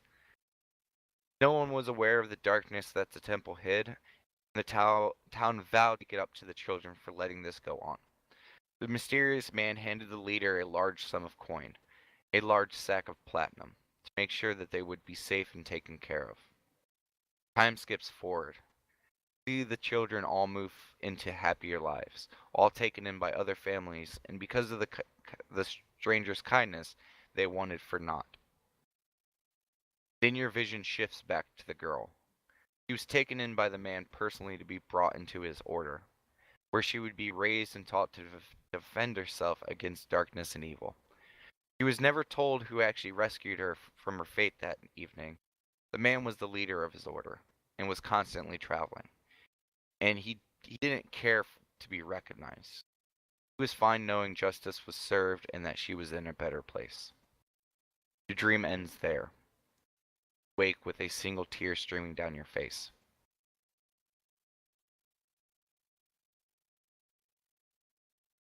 Conrad, he just kind of clutches his mouth, just trying to regain some sense of composure. Okay, well, hold off on this thought. Yeah.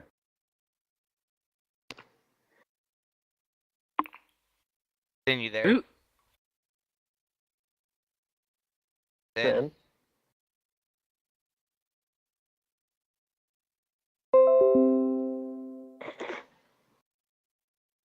Oh, yeah? We're back. Oh, okay. Yeah. okay, Nat, as you're sitting there on watch, the sun starts to peak up, and the rest of you guys start to, wrestle from your sleep. First two to wake up are Daylock and Damasaries. They kind of wake up, stretch. Daylock has a pretty good smile on his face right now. He looks pretty content. Damasaries, gets up and starts stretching. The next one to wake up is Sin and Corn. You guys begin to stir. The sun is, greeting your early morning. The last one to rise is Conrad. Or, I mean, sorry. Cletus, Corn, and Sin wake up. The last one to rise is Conrad. And Nat, since you're the one not waking up, you're probably the one who would notice this. When Conrad first wakes up, he jostles from his sleep real quickly, taken out of something real quickly, and he's not breathing super hard or anything like that. But give me a perception check, Nat.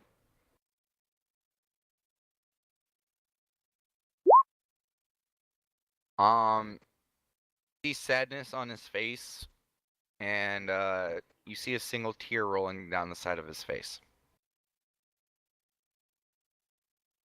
And continue, Conrad, with what you were saying. Conrad just as the tear goes off, he's trying to get his composure, but inside he is just at a loss on the inside. Would it be a bluff check, I guess, to Try to cover this up? Yeah. Yeah. I will say that the first part, Nat, you do notice automatically, is because it was a reaction from waking up. And you notice all of this as well. Okay, so she knows the whole deal. Yeah. We regain our hit points, right? Yes, you regain your hit points, you go to your max healing surges. Everything's back. Okay. Just double checking.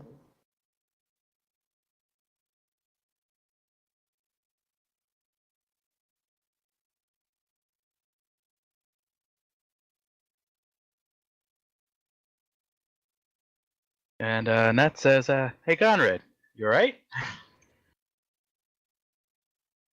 I'm fine. I'm fine. Conrad says. He's obviously lying. Yeah, he's obviously lying. Raises an eyebrow to that and just says, "Okay." Nat gets ready for the day. He takes a moment for himself, and then he starts packing up his stuff. Okay. Everyone go ahead and mark off a ration. Do we mark off our water skins as well? Yes. At this point, your guys' water skins are empty. Well, my Actually, second water skin's empty now. I actually have a question about the rations. It says 6 days of trail rations. Yes. So if we ate trail rations last night, uh, never mind. Just never mind. Just mark off every time I tell you guys eat. Just mark off one of the day's rations. Okay. Cletus is going to look to see if he can find some fresh water to refill his water skin. Same. Nature check. Corn will help. Okay, who's trained in nature? I am. Oh, Same. I'm not. Okay. Yeah, I'll go off of Corn's nature check, and you guys will quote unquote assist him. Those who are trained in nature. You're able to get the lay of this land pretty quickly. But you find that this side of the mountain probably doesn't have any water streaming off of it, and the only other water that you guys would have close by would be the bay, which you assume would probably be either salt water or mix. Okay. So, how long would it be to travel back to town? You guys would be able to get there in like, it'd be like, if you guys left now, it'd be around like 8-9ish o'clock when you guys return. Should be fun. Yeah, you guys should be fine to get back to Litest. Cletus is just going to start packing up camp then. You guys finish going through your morning rituals, and you guys all notice this on the back of Daylock's armor. Every time he shifts and moves and stuff like that, you guys see some writing on his armor. And bright pink chalk. Wow. Okay, so the chalk is pink. Good to know. What does it say? You actually have to stop Daylock from moving. That stops Daylock from moving. Gonna say bad man, isn't it? And on the armor it says Secret MVP. Aww. No. And Daylock like looks at you guys as you stop him from moving, like, what's going on? Oh, nothing. Nothing. That says nothing. Okay, give me a bluff check.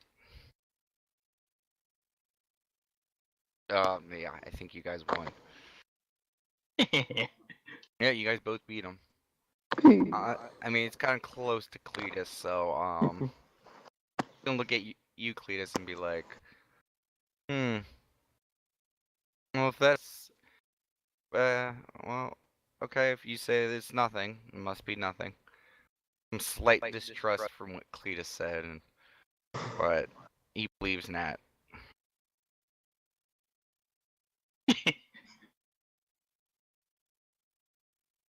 Okay, you guys finish packing up all your stuff, and you guys start heading back towards Litest. You guys take the roadway? Yes. The safe way. Yeah. Okay. Well, you guys begin your little venture on the road. One thing, Connor will actually ask Nat if he can do the pickpocket deal again. Okay, so ask her. Okay. Hey Nat, Yes. do you mind if we continue where we left off? I need to practice with my tail again. She says sure, but then pokes him in the nose and says, try to keep it out of my shirt this time. Conrad blushes a little bit. I will. Yes, I will do that. Yes. Thank you. So keep that in mind, Damon.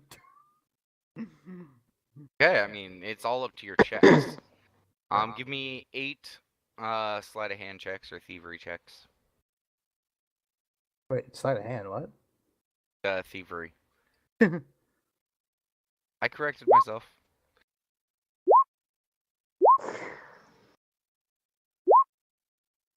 Ooh. Ooh. 2 nat ones. Two nat And a ones. nat 20. Starts off very very well. Like there's a couple times like he's able to take stuff from your pack, without you ever noticing. There is one time that feels something caressing your buttocks. Damn it. As a little quick whoop, and you turn around and you see his tail just kind of like waving in the air. She is glaring at you. Oh, god damn it. He has an apologetic look on him. Right, and you guys continue to walk, and he tries it again. So that time you notice it as well as he tries to pull something and he fails, and then you don't feel it for a moment, and go to turn around to like see what's going on, and you get poked right in the eye with the tail. Ah! It was the eye I had dirt in. Ah! It was the same exact eye, Ah! except for 1 point of damage as the tip of his tail pokes you in the eye as he's trying to rummage through your bag. He gives like a wincing look, like, oh my god, I'm so sorry, Nat. Ah! Um, Why? And just for flavor's sakes, you accidentally and instinctively use your dragon flame mantle. Okay. Go ahead and roll that. Oh god. Alright, that's used up. He's resisting Okay. the fire, right? Yeah. Yes, I am. You don't take any damage, but when you accidentally like slap her in the eyeball as she goes to turn around, you see flame just erupt around her.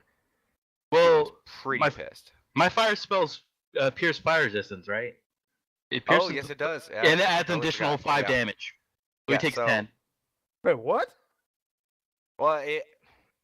Oh, hold on a second. Let me double check this. Yes. Could just be you take 5 fire damage. Either or. 5 fire damage. Either or 5 or 10 damage. Oh god. No, it's you take 5. The Okay. piercing doesn't add damage to it. It just makes it so that resistance is no longer there. Okay. Well, it says here, when you hit a target that has fire resistance with a firepower, any fire damage deals 5 extra damage against that target. Well, until the next one, but that's you're good. You're not hurt as Stop trying to as hurt badly. me more, Moose. You poked me in the eye and crushed my butt. So, Wait, where it's are on- you reading that little thingy? it's in my my feet. Well, I'm guessing it works that way that the resistance doesn't go away, but instead of completely negating it, it deals 5 more, I guess. Yeah, he said 5 damage, so that's fine. As long as he gets the point across. Taking some damage. I'm not sure why you're trying to make me lose more health than that, but You know what you did? so 5 damage, please. Conrad dies. Actually, it is 10 fire damage. Fuck. Because yes, with your dragon soul of fire, it negates the 5 fire resistance that he has. Plus, since he has fire resistance, any firepower deals an extra 5 fire damage. Oh wait, no, until the end of your next turn. Yeah, okay, yeah. So no, you only take 5. Oh my god. Wait, Still covering the eye. Ow. But it where's does burn. Corin at the time? Yeah, wait, is corn on my head still? It's mostly on your tail. Okay, then it's fine. Your tail is singed. Can I do you- that like anime thing where like he pulls his tail back and blows on it? Yeah. And you get the feeling that with how bad she burnt you, you probably won't be able to get any more checks out today. We- Probably gonna need to heal your tail. Probably. Now rubbing her eye again. Ah. Ah, kind of like it's like still trying to blow on it. Majestic word on Conrad. Probably majestic word, Matt. Hey, I lost 5. She lost 1 point. Consider it payment for copping a feel. Okay. Anyone else want to take care of anything on the walk? you don't. Yes. You didn't hit Um, majestic word, corn. just the word is 5 plus my modifier, I Oh, think. that's fine. Yeah. So you're full. automatically, yeah, I'm full. What were you saying, Sid? You didn't ask for marching order, but what I was doing before we left was using familiar mount, and I was going to stay about 20 feet above and keep an Okay. eye out. You guys, before you guys head out, you guys, Sin stops you guys for a moment and sets out some ritual components, and you guys watch as his arcane familiar, his little dragonling expands in size to the size of like a horse. And Sin gets on it and just rides along on it.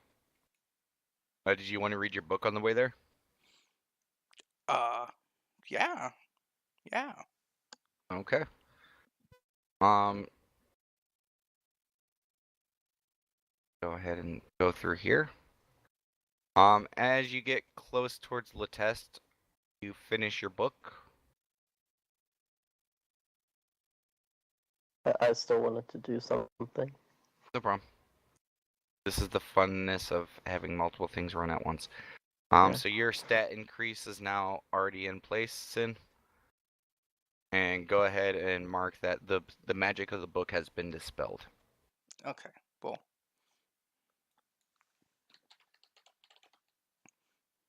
Okay, what did you would like to do, Cletus? Cletus is going to grab Erlock and kind of push him ahead of everyone else, so Okay. they're out of earshot.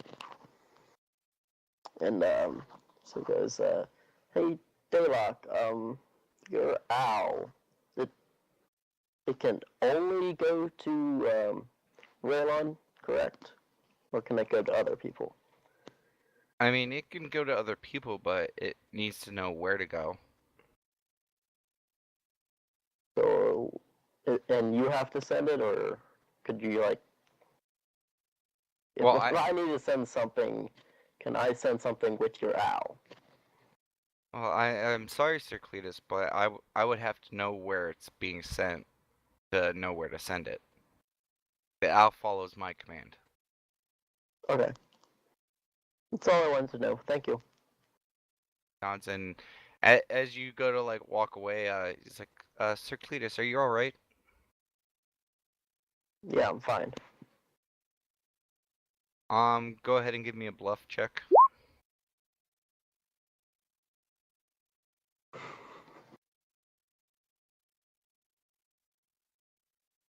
Ugh.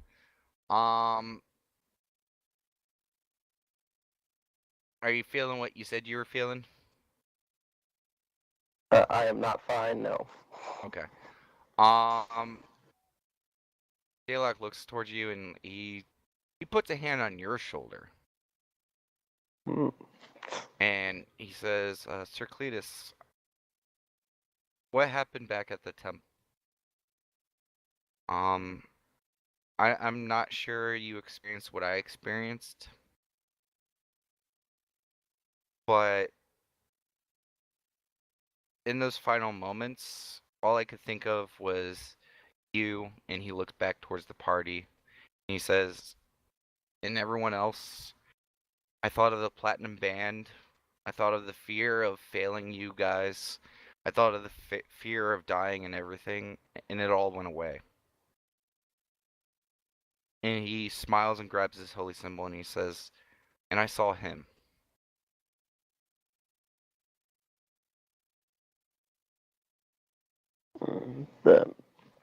Thank you for sharing that, Daylock. I'm not really ready to talk about what I saw yet. And he nods and he says, I understand that, but, and he looks towards you and he says, I know you, I've heard you speak of Cord before. Death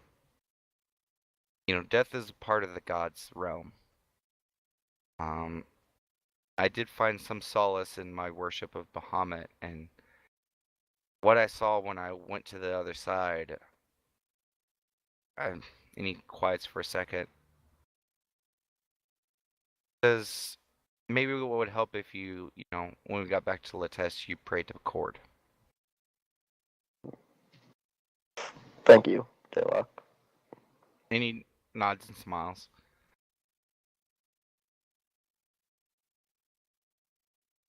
Just keep walking. Anyone else taking care of anything? I'm still rubbing my eye. And Fire's still spurting out every once in a while. Conrad's still like, making sure his tail's like okay, like he's all concerned about it.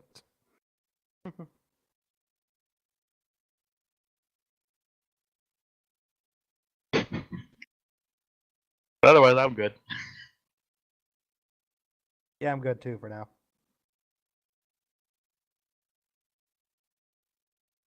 Okay,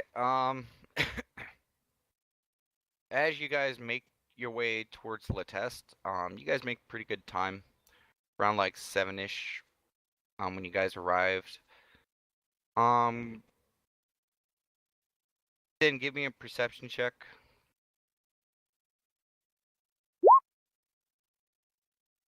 I'm giving you an advantage because you're up in the air. You see something happening at the gate that you guys are entering towards. You can only see it because you're above on your mount, but you see like the gate. There's like it's surrounded by a lot of people right now. I say into the earring, there seems to be a lot of people at the gate right now. It's kind of hard to tell for the people on the ground right now, but you do, as you guys get closer, you do see a large, decent-sized gathering of people. Conrad will touch his earring. Does it look like it's just people, or does it look like there's like, hostiles at the gate? Like, cause he's not unsure. Sin, you'd have to get closer. I say into the earring, I cannot see that yet. Maybe they just forgot the traveler's pass. Okay. Conrad says in the earring. Well, we'll keep an eye out, but thanks for letting us know. And as you guys make your way towards Latest Gate, you guys eventually do see it is a lot of travelers and stuff like that. And the gate is currently closed.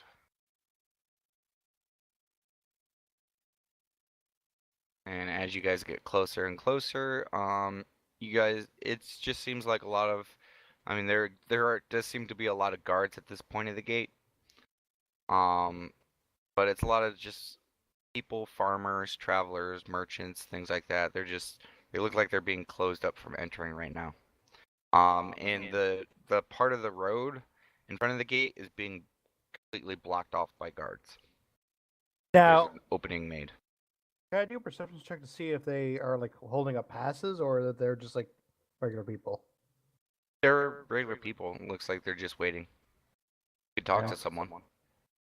Conrad will, I guess, talk to someone like, hey, what's going on? You find a middle-aged farmer. He's just sitting there with his arms crossed, like standing there kind of stoic. He looks over and he says, it's a Fey envoy. They're coming to town and we gotta wait for them to pass."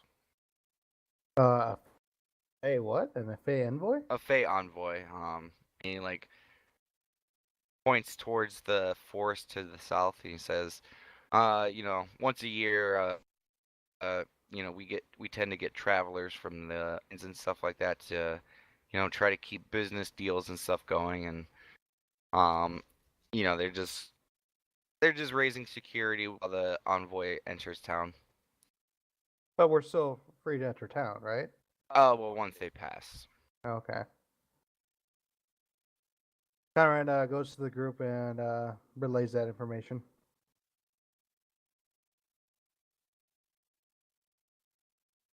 So that says I guess we have to wait. I guess so. Well, at least until this envoy passes. Cletus will look for a comfortable spot to sit and wait. Okay. I mean, there's plenty of spots. I mean, it's not like a huge crowd. There's like probably like 15 or 20 people here. And after a good 5 or so minutes, you hear commotion at the gate. as you guys look over, and next to the road where the grass is, you guys all see this. A tree starts to grow right next to the road. From a small sapling into a large tree over a span of maybe a minute.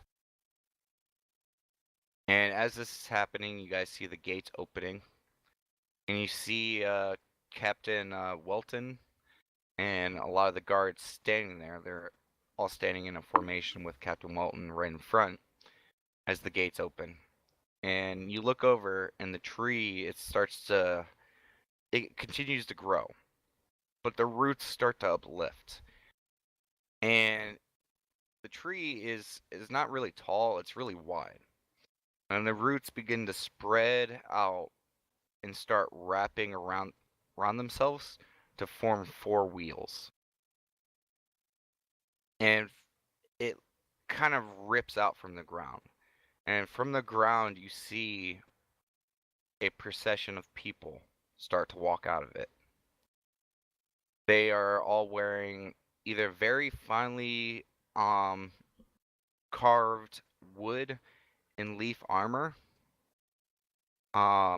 It's very simple, very primal looking, but very elegant. There are runes and stuff crafted all over this stuff. And as they progress forward, the tree kind of drops down on the 4 almost wheels it's created, and it begins to lurch forward. Corin, you recognize this.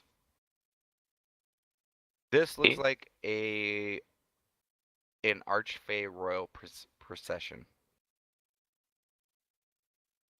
As soon as you see the guards surround the tree carriage that has formed out of the ground and start to lurch forward, your old instincts kick in and you just feel the need to bow.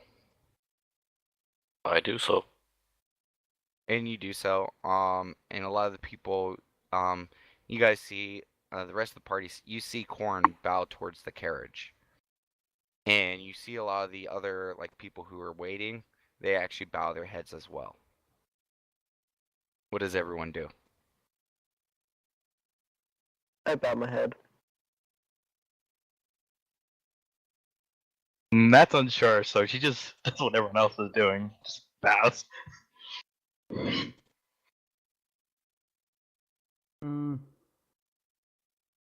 Conrad looks confused. Would he recognize that? Oh yeah, he probably would. He'll bow. Sin, what are you doing? How many hours has it been since I used familiar mount? You're getting towards the ass end of it. I land and I just stand there without bowing my head. The procession starts to move towards the gate, and the procession begins to move past towards your guys' party. And you guys hear something, commotion, very soft spoken, coming from the carriage as the entire thing stops in front of you guys. And some of the guards around the procession are looking around. They're all very they're all high elves, very refined, very elegant looking. They're either consisting of very fine silken robes that kind of sway in the wind, almost kind of mystic-like. The guards and the armor is, again, it's all wood armor with leaves and feathers and stuff as embellishments, and it's very finely made. And they're kind of looking around, and everyone who bowed their head are kind of starting to look up to see what's going on. And the guards look confused that are standing in the test. As the carriage stops, right in front of you guys, there's a moment pause before the door to the carriage opens up. And you see a woman step out. Say a woman is kind of weird. She is, one, very beautiful. Ridiculously beautiful. And two, she looks like just straight up elegant as like all get up. Like she looks fucking beautiful. Like there's vines and leaves woven through her hair. Very elegant dress, and there's just a stunning beauty.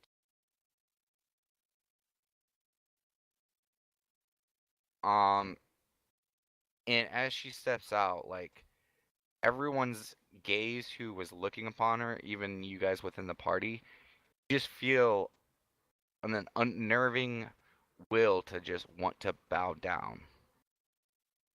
And there's just a presence to her. And some of the guards are like in a commotion, like they all like kneel down. There's one guy in armor. His armor looks a little bit more metallic in nature. Still a high elf, and he runs over to the side of the carriage and he holds his hand out to help the lady down. And he goes to ask her something, and she just holds her hand up to stop him. And she slowly starts walking towards the party. And you guys all notice this. She slowly just starts walking towards you guys. Very slow, very whimsical, almost kind of like in the way she's moving forward.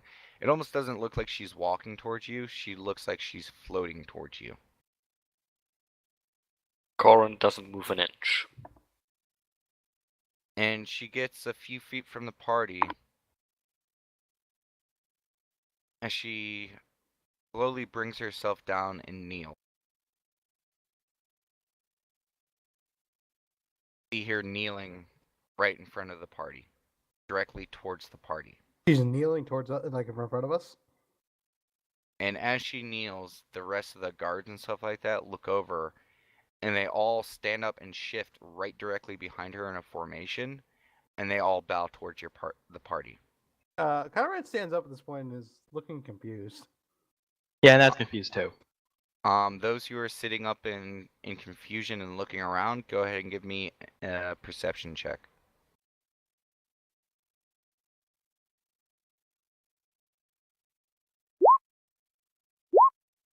Yay. This is centered on Sin. He's literally standing right in front of Sin, bowing to him. Huh, Conrad says. That says, ooh. You guys go to say those words, nothing comes out. Like, wait. Ah. Like, huh. Ah.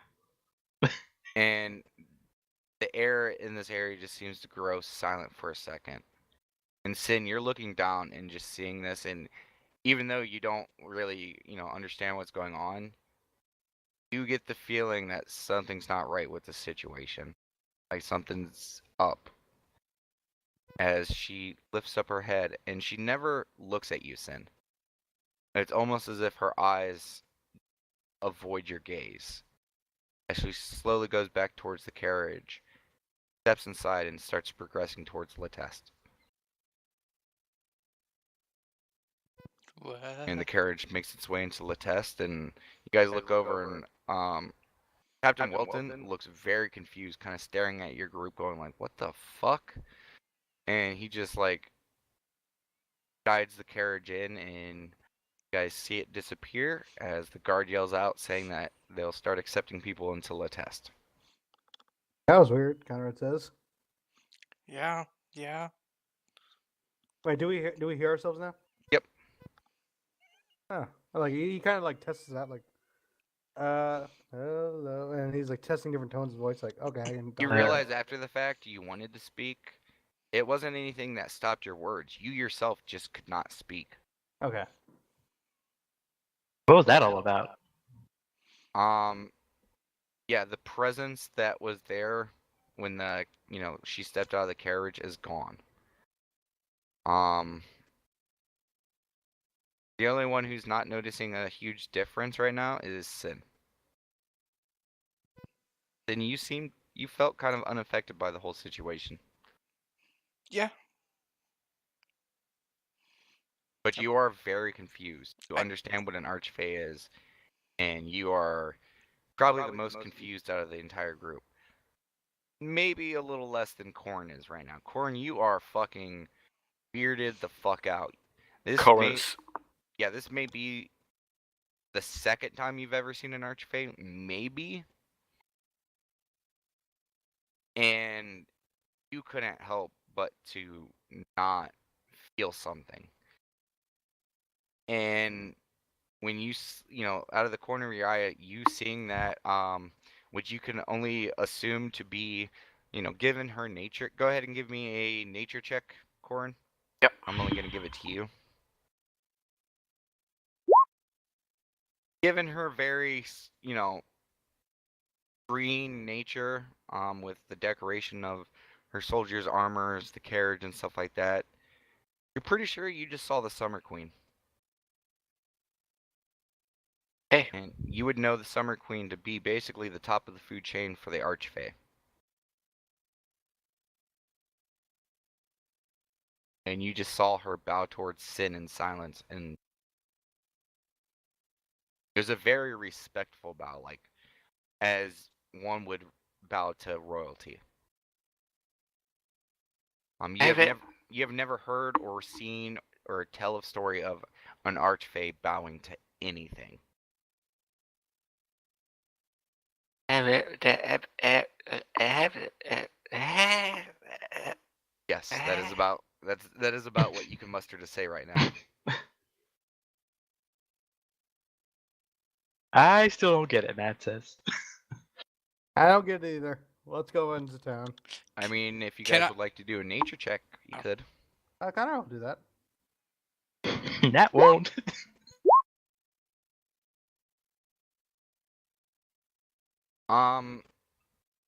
Cletus and Conrad, you don't know much about them, but you have heard tale that in the Feywild, one of the other realms, they don't have gods.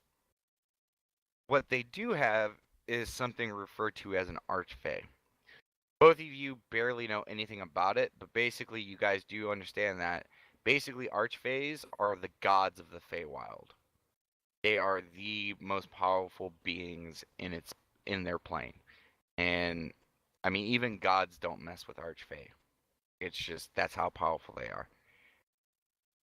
So you do understand the gravity of the situation of one bowing to sin. May not fully grasp it, but you do understand that something was not right with that situation. So we have like a concept of it, like Yeah. Wow, Conrad says, huh, guess she must have thought of something of you. I lyingly say, yeah, we used to date. Give me a bluff check. Please. Oh. Would that be Insight. okay, 1 sec. We get advantage on this one, considering. I'm giving you advantage on this one, trust me. Corn's the only one that doesn't believe it. Yeah. No, Conrad, you don't believe it as well. Okay. No. Cletus, you barely believe it. Corin, there's no way you believe it. As all you guys look at Sin's face, he has a glow about him. Like he feels like prideful or something like that. He has like red rosy cheeks and like he looks like something's going on. But not what he said. Okay. Then you're unaware of the face you're making right now. Okay. Conrad says, Because you don't feel any certain way. Out of character, I think I know what's going on. Discuss it after the session. Yeah. At this point, everyone's kind of lined up at the gate. They're showing their passes to be let in. Yeah, Conrad's gonna go get in line as well. I will too. You guys all get in line? Yep, same here. Yes. Okay. One by one, you guys are let through the gate, and you guys are now standing inside of Latest. Daylock looks towards the group, and he says, well, I guess we should, our first stop should probably be the guard station to let them know that we returned and in Squawking Box. Sounds good to me. Humna. Yeah, Corn's still struggling to speak. As Corn, you feel your balls finally drop from your throat where they had been stuck the whole time while the queen was there. And you're starting to regain your speech a little bit. Okay. Okay, we will take a bathroom break right here. Perfect.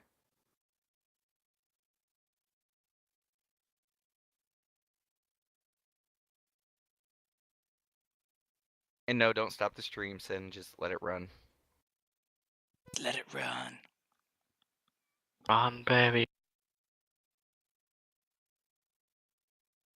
Are you guys enjoying the session so far? Yeah, it's Cool. it's pretty good. I'm confused. I wanted to stop it there. Okay.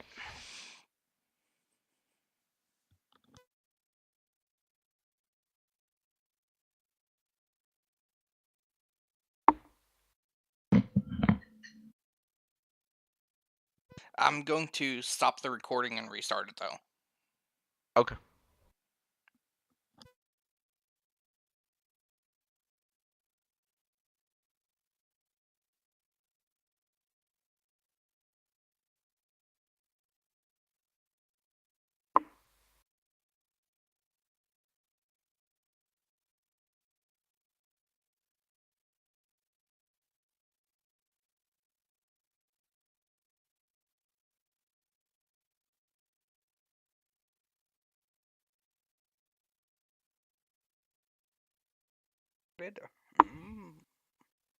As he ran towards her. He was Well, pretty pissed. my fire spells. Raylon, correct. In front of the gate is being completely blocked off. Yeah. The only reason Conrad is able to even partially perceive it is because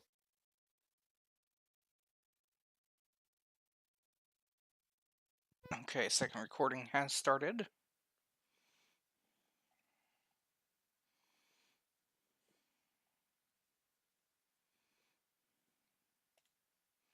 And I gotta adjust Moose's volume for me.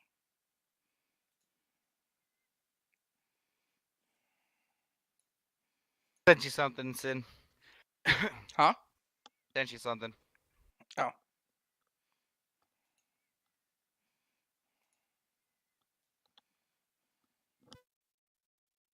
I'm back. Guess Welcome who's back. back again. Oddly enough, I had that song in my head just a second ago. That's because I'm psychic. You guys haven't figured that out yet? Or psycho? I can't remember. I get those confused all the time. It's one or the other. Both?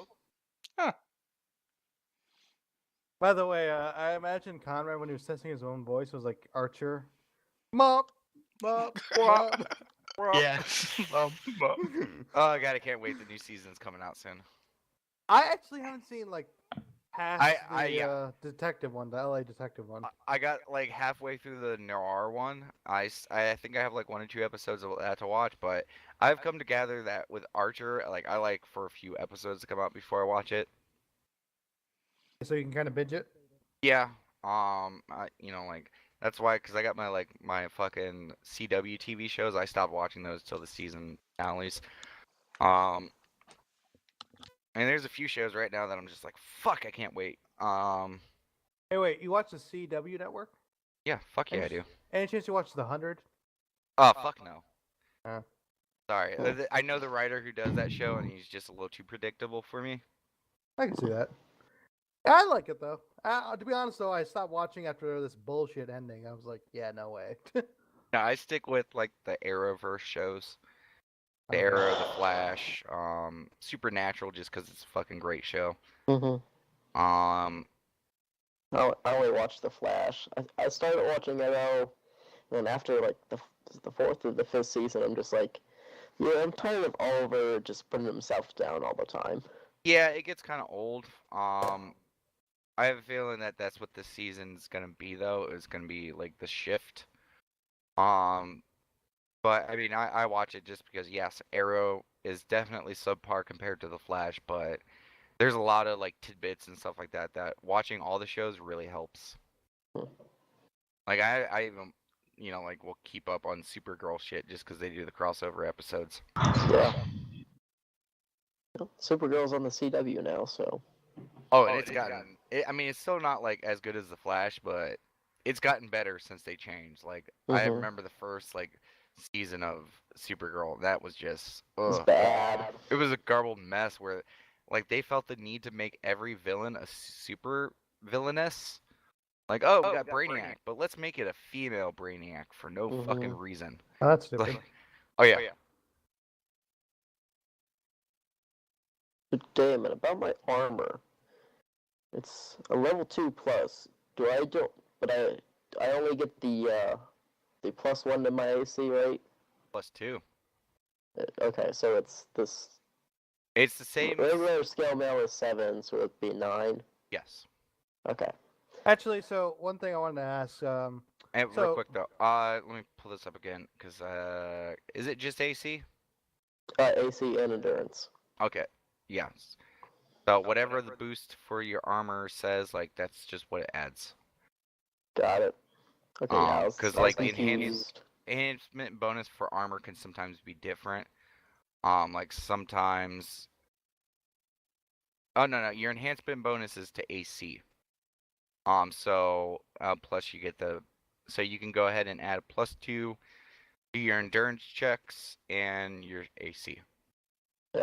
Okay, yeah, that's what I was gonna do. And once per day, you have Yep. your power. Yep. This is a pretty nice power. Mm-hmm. so Especially for me. Yeah. You actually rolled the highest on that loot table. Yeah. it seemed like told it. me. So one question I have is like, so should we not like, because just from what I'm seeing, I would probably want to equip this as my primary weapon, but should we hold off on that? I mean, with what is planned for the rest of this evening, like we'll set that up this week. Make Okay, sure yeah. everything's good, but you guys should be good for this week. All right, sounds good to me. Did Cletus figure out what the armor does yet? Yes. I'm back. just double I would have checking. said that you probably would have given it to one of the arcane people, and they would have told you. I'm back. And to think, Cletus wanted to get +1 armor. Yeah. Yeah, you almost spent all your money for +1 scale mail, and got Yeah. And I got a fancy lantern. yeah, a floating lantern at that. Mhm. It's actually good for fights, so you can just like, okay, stay right here. Mhm. Heck. Definitely will save us on torches and all that kind of stuff. Yep. Because I'm out of sun rods. All right, are we all back? Yeah. Roll Yes. call. Okay. Moose, Here. Thin, Yep. Boy, Here. Cletus, Hi. and Corin. Hey, You know, I caught a Celebi and I named it Corin. is it dead yet? No, it's still alive. It's actually at the forefront of my heart party. It's my tank. Nice. Yeah, I Mine got a was. Mine was Shuckle. Yeah, Rest mine- in Then it peace. died. No, like my fucking Celebi has like it's level 20 and it has like fucking 90 like special or 90 defense and like 110 in the other one. It's vice versa, but it's like 90 and 110. What the fuck? You're a Celebi with this much defense? Okay, whatever. Of course, the bar is the tank. Yeah. I have a Porygon on level 37 with 200 HP, so Yeah, it's some of the stats have been a little weird. I had one Pokemon that was basically like one-shotting everything. Okay, anyways. So There we yeah, go. you guys are standing there inside Latest. Go ahead and swap the map for you guys. Boop. You're in Latest. So what would you guys like to do? So, to the guardhouse. Yeah, we're Yep. following Daylock's plan.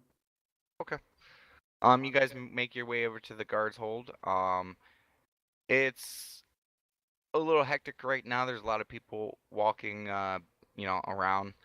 As you guys approach, you see the gates to the mayor's manor close. As you see Captain Welton and a couple guards leaving there, going towards the guards hold. I'll try to like flag down Captain Wilton. Okay. As soon as you go, hey, he looks over and he sees the Onyx circle, and he like whispers something to the guard that he's standing next to. The guard peels off, goes towards the guard's hold, and you see Captain Welton with a very perturbed look on his face walking towards the party. Would that be insight? Sure.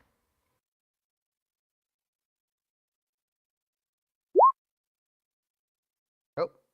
Corin, you trip off of Conrad's head, and with what you just dealt with, seeing the archfey, you're kind of twisted up and backwards inside. So you go to fly to try to pick yourself up, but you kind of just slam yourself into the ground. You're gonna take 1 point of falling damage, and you gotta dust yourself up. Conrad, you get the feeling that he was not expecting what happened at the gate to happen, and he seems just as confused as you guys are.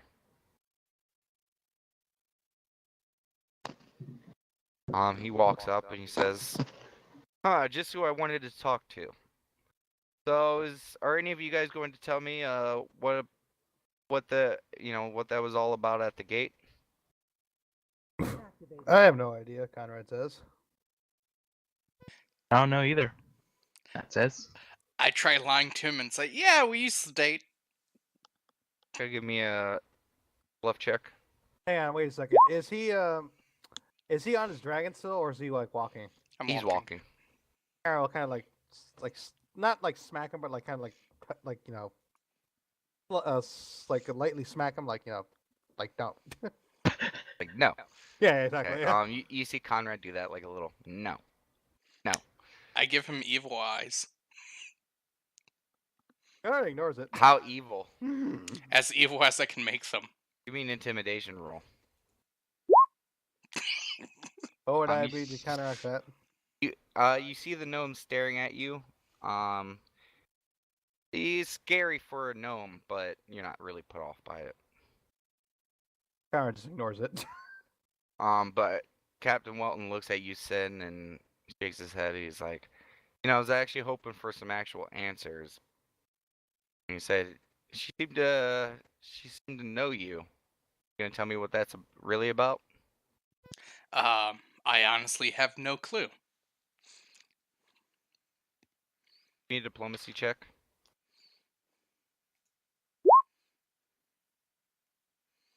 And he rubs his chin. And he's like, well, hopefully I'll be able to find answers before they leave. If you find the answers, could you tell me about it?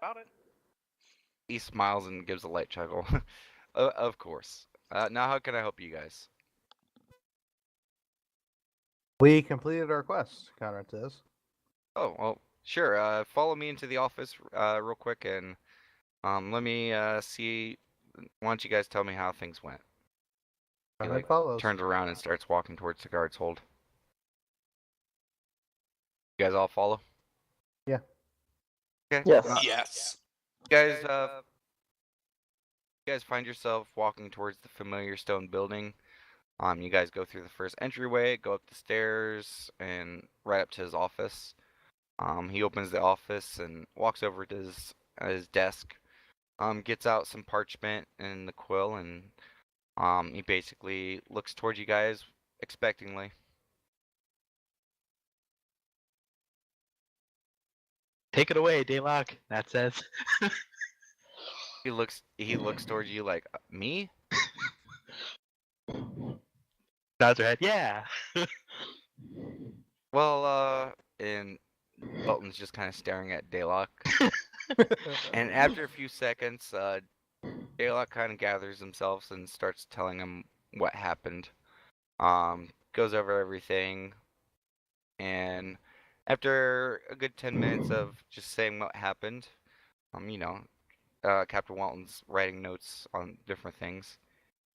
So Lost Temple of Io. Figures you guys have only been here a week and you guys have already starting to dust up old bones, it seems like.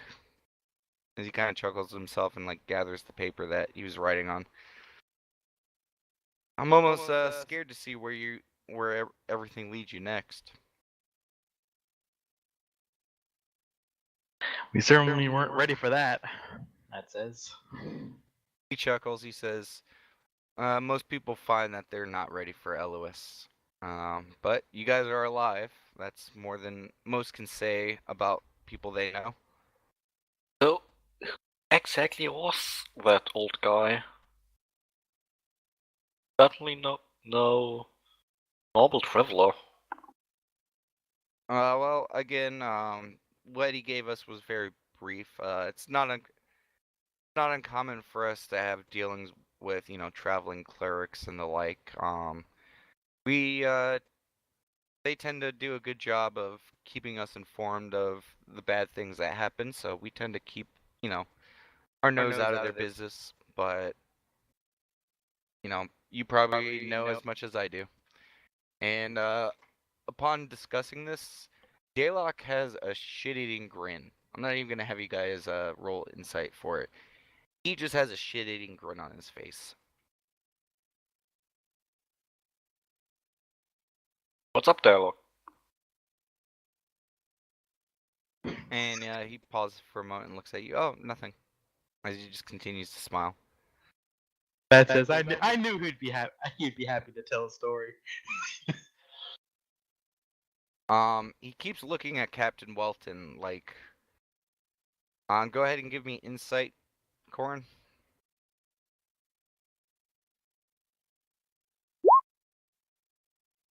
Okay, it wasn't that hard of a DC. He looks like Dalek looks like he's wants to tell you guys something that he's been kind of holding on to or debating, and he's ready to tell you guys, but you get the sense that he doesn't want to say it in front of Welton. So, I guess we're gonna head back to the squawking box now, aren't we? Daylock. Emissaries is the first one to speak up.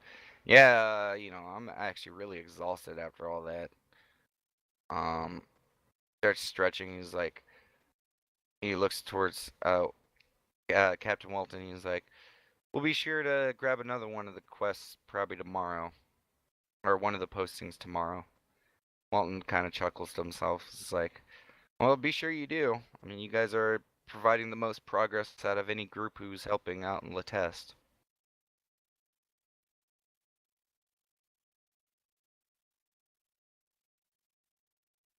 Yay! I mean, we could always take a look before we leave, and then make sure that that's one that we will take tomorrow as well. Well, the board's in the squawking box, isn't it? Yes. Okay, so yeah. For now, I think we all deserved a good rest. Connor says. And Captain Welton looking at the group. If there is anything else, I would actually like to head home myself. Good night. Kids are apparently prepping their father a very merry celebration tonight. Oh? What's the occasion? That says. Oh, it's mine and my wife's anniversary. Happy anniversary, Connor says. He nods. Must towards be you. nice. That says. Gets like a pouty face. You guys can sense the salt in the air coming from that right now. And he nods as he leads you guys out of his office. You guys follow? Yep. Yep. Okay, he Yes. gestures you guys out. You guys are now standing in the hallway. He locks up his door and he doesn't head downstairs. He heads down the hallway towards another room. He's like, and good evening to you all. Good evening to you. As he walks out. Conrad walks out the building towards the squawking box. Yep, Cletus just heads out. as you guys walk past, you guys do notice there is a change to the wanted board. Okay. Unless you want to stop, it just looks like there's a new one there, and it looks like a lot of the old ones were taken off. Cletus is gonna check it out real fast. Conrad will as well. Same with Simcoe's. There, it looks like a new, fresh stack of paper has been pinned to the thing. Can't see what's underneath it. There's currently 2 guards standing in front of it having a conversation. But the one guard does notice that you guys are looking. He says, "Oh, we have actually been shifting the wanted board over towards the posting board and the squawking box. We've taken care of the rest of them, but there's a bounty up right now that Lord Ravon has decided to hand over to the people." So all the bounties will be at the Squawking Block as well. Well, any of the good ones, as he gives you like a slight smile. Conrad nods. Thank you. He nods, and they carry along with their conversation. So Conrad will, poise to his group. Should we go back to the Squawking Box? Yep. Yes. Sure. Emissaries is already at the door, like, drinks! Yes. Conrad has a bit of an excitement to him. Jaylock is, trying to follow suit of Emissaries and like, yeah! And he even puts his arms up like Emissaries did as they start making their way towards the squawking box. Out of character. We'll make a barbarian out of you. Yes, Daylock. That was out of character. I mean, you could say it in character. Oh, no. Your Emissaries wouldn't get too offended. No, thanks. And it's not like he hasn't said a word to you since you guys left Latest.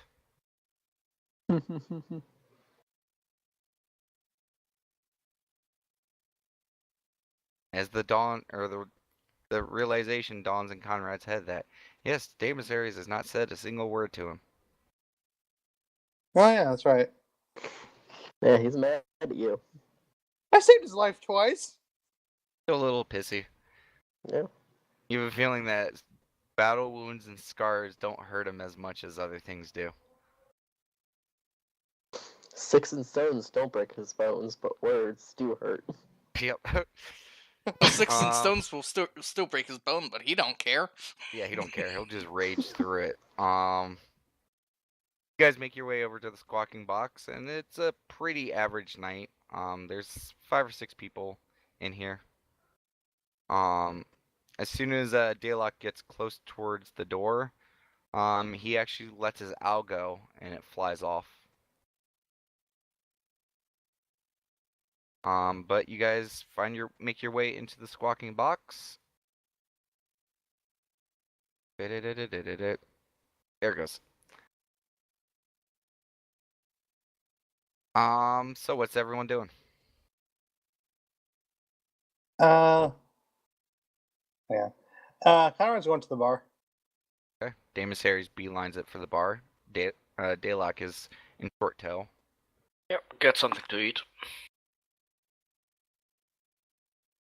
Okay, Moose, what are you doing? I'm getting a bottle of wine. Yeah. I think Conrad's going to get a bottle of wine as well this time. Cletus, what are you doing? Who's at the bar? You see Lady Cat Mara. Alright, he's gonna go over to the bar and ask if he can get dinner, please. Before you say anything, Lady Cat Mara stares at you, Cletus, and there's just a long pause. As she reaches under the shelf, pulls out a bottle of wine and slides it over towards you. Towards me? Yes, directly towards you. Cletus will take it, but not drink it. And as soon as you touch it, she smiles and she looks at you. She's like, "Go ahead and wash off that face of death."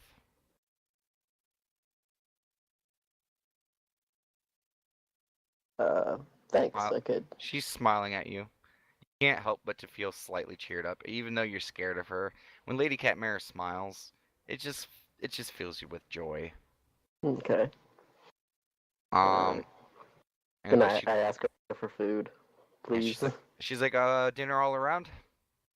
Yes, please, Conrad Sure. says. Yes, please. Yep. Yes. and she looks over at what's his name because I just fucking forgot his name real quick. Elton? Trey?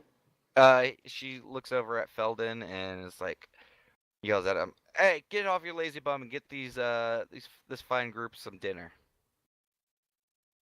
He kind of like rolls his eyes and starts walking towards the back. Trey stops to go back and help him, seeing how many trays he's gonna have to get. Trey's helping with the dinner trays. Is there a fight going on, or is it just the setting of the bar? It's just the bar. Okay.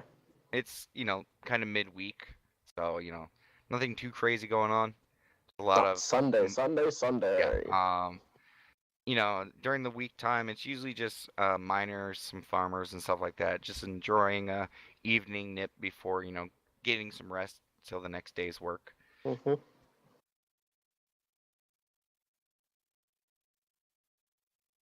Waiting on my food. Sin, what are you doing? Waiting for the food. After a few moments, Trey and Felden come out carrying large groupings of food. Like looks like enough plates for each of you guys, plus a platter, an extra platter of meat and bread, and it's just brought over towards you guys. Cletus is gonna chow down. Toes, Conrad. Thank you. That says. Okay. You guys all owe for the dinner,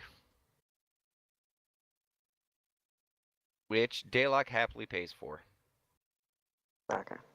Conrad holds his wine glass up to Daylock.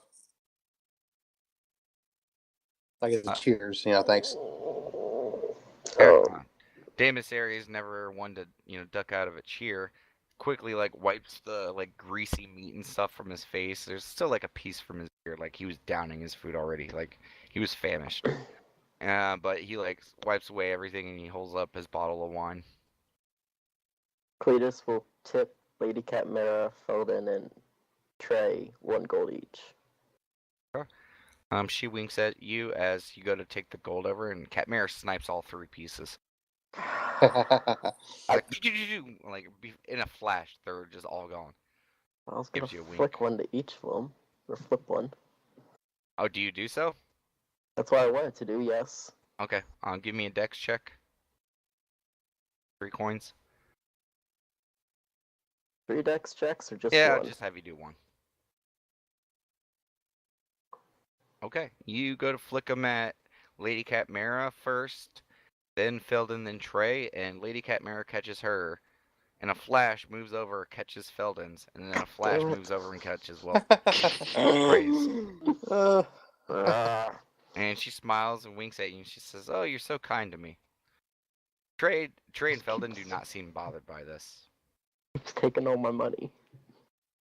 You have a feeling with, from what you've known about the Squawking Box, they seem to be a pretty close-knit group, so you have a feeling that even though Lady Catmera is, stealing it, you have a feeling that money gets back their way eventually anyways. Okay. You think it's more like she's just trying to be cute. But you guys get your dinner, and it is wonderful. Everyone who wanted a bottle of wine, go ahead and mark off for that. You guys remember 6 how gold, right? I believe it's 4.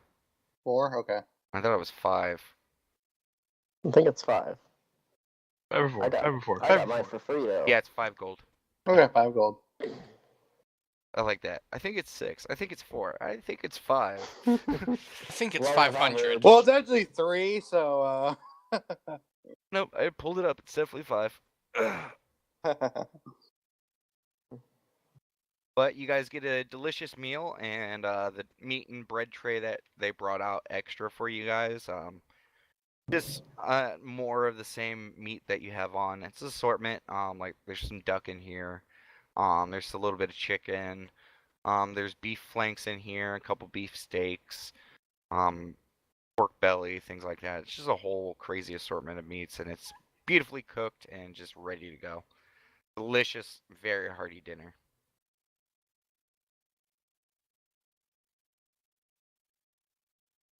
Anyone having dinner conversations? Oh wait, the cheer. What? Who's gonna cheer to Daylock? Conrad started that. That will. You guys both too? Yeah. Janissaries wipes the stuff from his face and looks towards you with his glass raised. Daylock's just kind of sitting there staring. Yeah.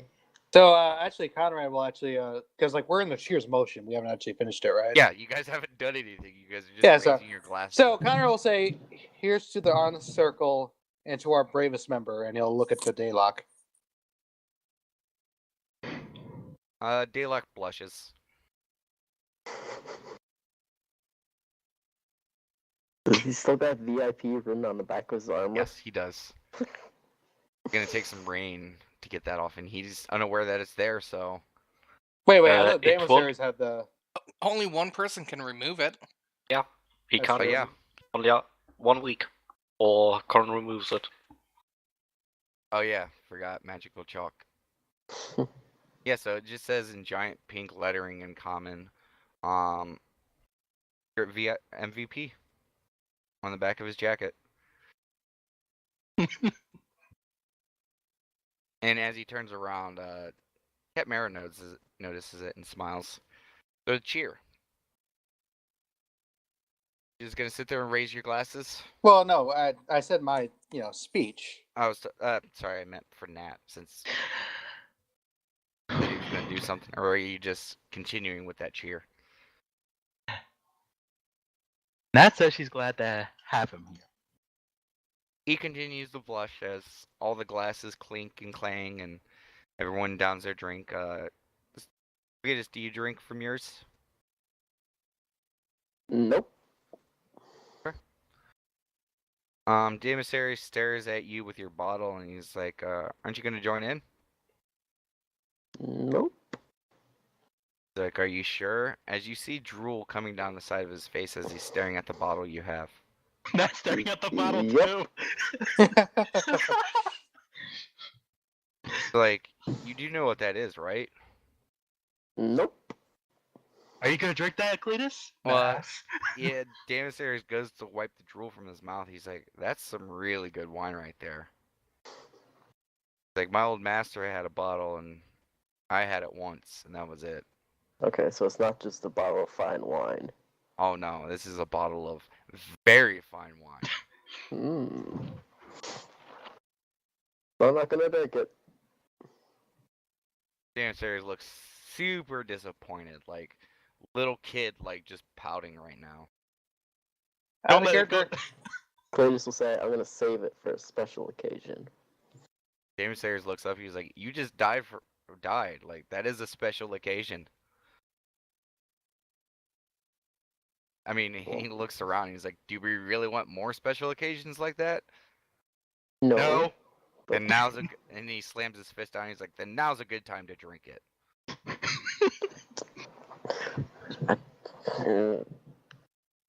Is Cletus done with his meal at this point? Yeah, you guys are about done with your meals. Cletus is just gonna go upstairs. Good night. Oh, you're not gonna take a look at the board? Nope. Okay. You guys see Cletus grab his bottle and just head upstairs. Says good night. But, Night, Cletus. Night, Cletus. Real Bye. fast, can we go to sidebar, Damon? Then move over.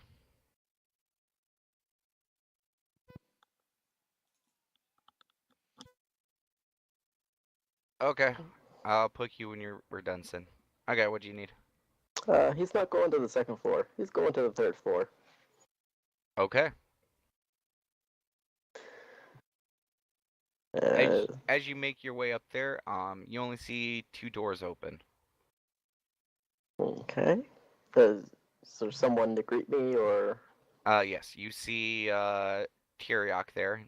He's standing. There's a chair kind of like towards the entrance of his door, and he's sitting there with the those close together nose glasses that you can get, where they just kind of Mhm. rest on your nose. Yeah, he Yeah. has a set of those, and to his large dragonborn frame, look really ridiculous. He's sitting there reading the book, and as he notices you walking up the stairs, he puts the leaflet back in his book and he closes it. takes off his glasses and stands up, and again he's sitting there in his thong. Um, Okay. and he's like, "Oh, how can we help you this evening, sir?" He just looks super Um, cheerful and happy. I'm kind of looking for some comfort. Ah, well, we have a lot here at the Squawking Box to meet your needs. Are you looking for any, special treatment in particular? As he gets kind of close, he gets a little close, kind of nudges you a little bit and gives you a wink. What do you have to offer that's available tonight? Well, we have a few people who are out taking care of personal matters, but um, we do have myself, Payne, and Gypsy available. Okay. And what are each of your specialties? He's like, I mostly provide emotional support. If you're ever going through a trying time, or you've had an event happen in your life that you need help getting over, I help get your deck of cards in order. And he looks Okay. towards you. He's like, you travel with the Onyx Circle, am I right? Correct. Well, I had the pleasure of assisting one of your party members already. Sure, she could Okay. attest to how well I do. Ah, interesting. And he looks and points towards Payne's room, and he says, "And that room right there is Payne. She provides massage therapy and some of the more rougher, necessities that one could have in life. Um, if you really just want to like be turned to putty, I definitely recommend that room. And Gypsy, I'm not quite sure if she's taking anyone right now, but she, we just like to call her our seduction specialist." Okay.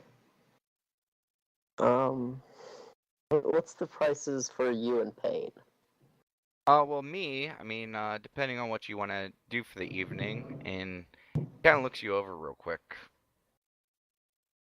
Ooh, natural 20. Said, you seem like you've been through a lot, and I can't help but to want to help people in need. 10 gold, and I'm yours for the evening. Okay. And he looks over and he says, in pain, I mean, we're all up to our own prices, but a big, strong, strapping man like you, I mean, it probably set you back maybe around 60 gold pieces. Okay. And Gypsy, well, Gypsy's Gypsy. Her and Lady Catmara's prices are the most wide-ranging, but I mean, if Gypsy has a liking towards you, I mean, I've seen a couple people get as low as around 100 plus gold, but some of the other guys, like, she'll charge him a couple hundred.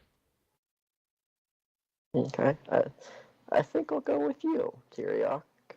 Did he say his name? Yes. Okay. I think I'll go with you, Tyriok. And he looks very happy and stuff like that. And he's like, "Oh, that's wonderful. Just please join me." And you enter the room, and the best way I could describe it is like medieval hippie. Like there's like a giant like fucking beanbag on one of them. This beanbag's large enough to be a bed for like you and Tyriok and a third person. Like that's how large this thing is. Damn. Then there's another bed in the room, and like these rooms are much larger than your guys' rooms. And there's like incense burning. There's like a couple statues to like different things around the room. It's very mellow, chill, relaxing vibe in here. And basically, like, and we're gonna kind of speed run through your night. Basically, like he's a big talker, and even more so, being a talker, he's a listener. And he wants to know about everything you're feeling, everything you're thinking. He says every one of your secrets stays safe with him, and it doesn't take long for you to feel comfortable with him. Like he does have this, like within moments, like it when you talk to Tyriok, it feels like he's a friend. Like you can trust him. You know that he doesn't have any mischievous plans to himself. He is here to help you. So, what do you want to discuss to him about? I'm just gonna go start about how before I got to LOS, I was in a rough spot and very troubled. I was hoping to escape that by coming here, and then just the recent quest that we went on, I actually died and don't really know how to process that, and just a mixed bag of emotions right now, not knowing what I want. And when you say that and you look back up at Tyriok, like you see tears streaming down his face. Like, you poor soul. And he just goes in for a hug. Do you resist it? No, I will accept the hug.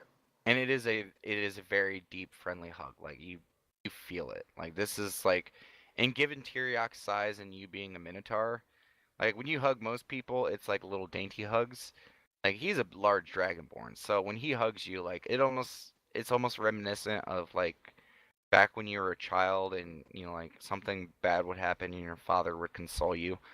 Like that's almost what it feels like, and it takes you back to that memory. And for a moment you just like you let out a sigh, and just from that hug you feel better. But he begins to talk to you about it, and he actually tells you that him, like most of the members of the Squawking Box, used to be adventurers, and adventuring life is tough. Says most adventurers, they're always looking for something. They always have some goal in mind. They always have they have a reason why they're not home. And he says it's up to all of us to find what that reason is. And it sounds like your reason is a fresh start. And he goes in and says, like it sucks that someone who's looking for a fresh start, almost met his end. But Elois is hard in that you should count your blessings that you are alive. How much detail do you go in about your resurrection? Much as I can. Like you said, I saw nothing, so when I died, so. And he Not says much. that he is a little weirded about how you said apparently the old dude just touched you and you're alive, but he kind of moves past that point and just says like, well, I've died myself twice. Most people in this world, death is the end. But and he kind of smiles a little bit. He says, for us adventurers, like sometimes our job isn't done until the deed is done. And the gods have a funny way of keeping us alive until we do what we must. And he looks towards you. He says, so you didn't see anything? You didn't feel anything? No, nothing. Kind of frowns a little bit, and he's like, that's how my first death was. Said, and he goes and starts talking about like the afterlife, how mortals perceive it. He says, those the souls first find their way into the Shadowfell to go through the Raven Queen's procession. That's where all souls first go when they die. They pass through the chamber of the Raven Queen. And afterwards they move on to whatever god and stuff that they believe in. Every soul has its own predestined path. And he says that maybe the reason you didn't see anything was because your connection to your God is not as strong as it could be. Says, when was the last time you prayed to your God? I prayed after the bear battle. Before then? After it. No, and before then. Oh, before then? Before I got to the test. Yeah, you actually have to sit down and think about it, and you realize that you have not prayed to Cord. Besides the one bear fight, you realize that as a worshiper to Cord, like you've always had a strong connection to him. Stuff like that. Being around, like outside of a militaristic area, having your sister in the military, and, like Cord was always a staple for you guys. And you realize that you may have been kind of neglecting, because all gods have their tenets, but what they all, want basically is that you continue worshiping and that you pay homage to them and stuff like that, because gods, they're a lot of the god, especially the good gods, are giving, but they're not freely giving. No, they will help, but only if those who reward themselves by, like maintaining a good attitude and faith towards their God. And Tyriok assures you that, like maybe in time, like give more prayer to Cord, and, the next time it is your time to leave this mortal coil, hopefully you will be embraced by your God in the end.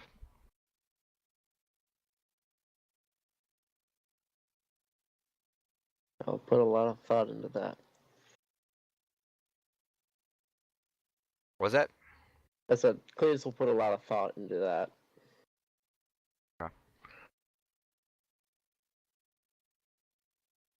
And, like the night progresses, like, like this conversation is happening over, like a span of time. Mm-hmm. Like he offers you a massage and stuff like that. Do you take it? Yes. It's a pretty goddamn good one. I already rolled for it. You're melted pretty good. You're feeling pretty good. Um, between the incense and stuff like that he's using, and the oils that he's using on your body that are very aromatic, you're very relaxed. You're not completely at peace with everything that's happened, but hearing an outside perspective does help. And some of the fear that you felt when you passed away, of like that you experienced nothing, is kind of met with some understanding. You're like, you kind of come to grips a little bit, like, okay, maybe, yeah, maybe T-Rex, right? Maybe, I haven't done enough to completely earn Cord's favor. So, maybe if you work on that, that would guarantee, like some quick solace for your soul when you pass away. Another thing Tyriok says is, it takes time for these journeys to happen. So, there is a chance that, you were just in the Raven Queen's, um, guidance when you were revived. So you never got the chance to see your God. So some of the fear of that unknown is kind of washed away a little bit. You're still shaken from the situation, but you do feel a little bit better. Okay. Definitely worth the 10 gold. Yeah.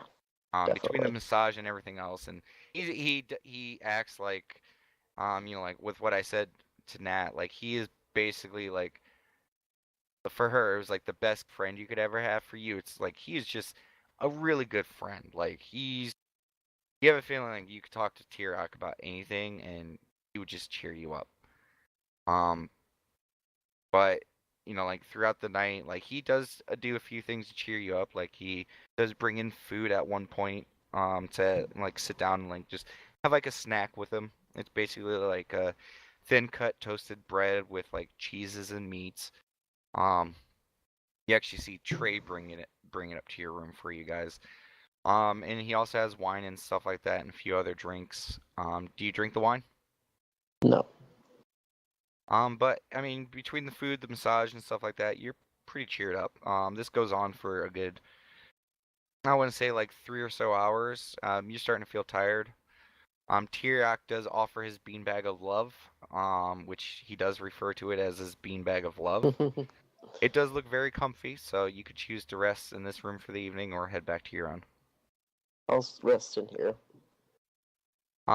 He kind of nestles you up in the beanbag, and he's like, and he looks you up and down real quick. He says, "You seem like a manly man, but I do offer nighttime cuddles as well."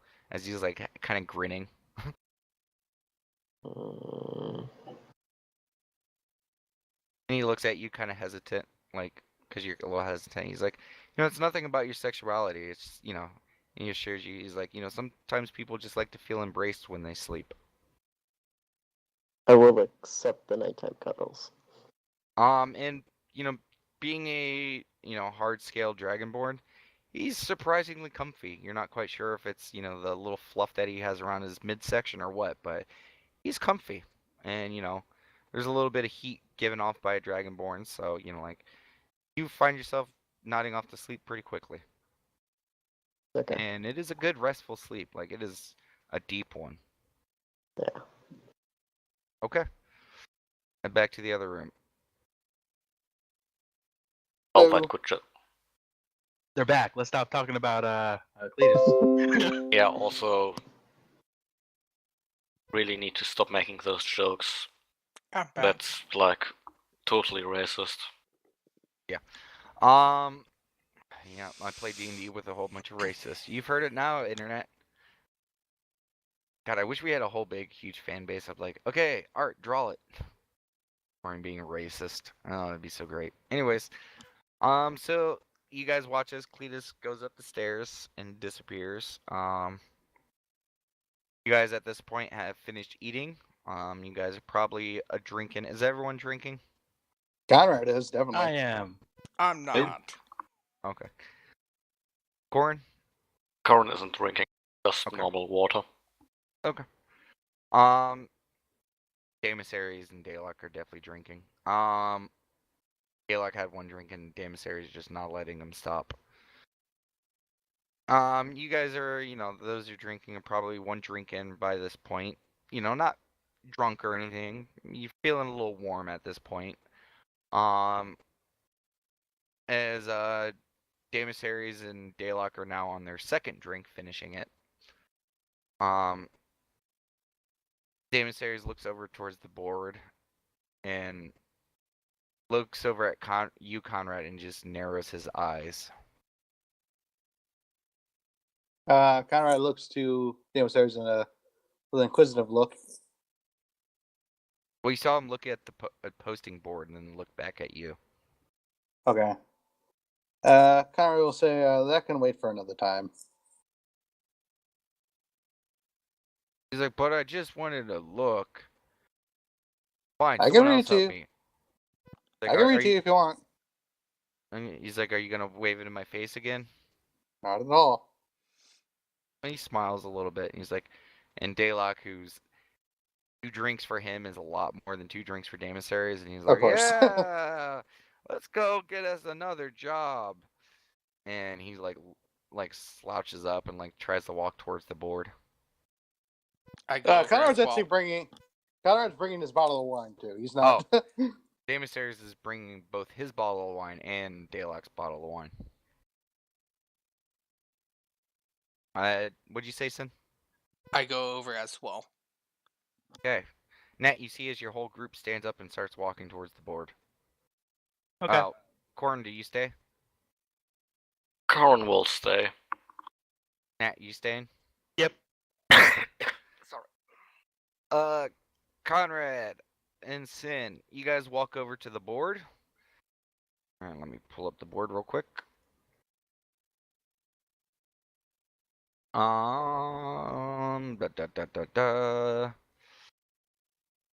Okay, you guys first notice right off the bat that there is the job that you guys picked up is no longer there. You also notice that the wolf quest is gone. But all the other postings that were there are still there. There's still the investigate giant activity to the north of Latest Mountains.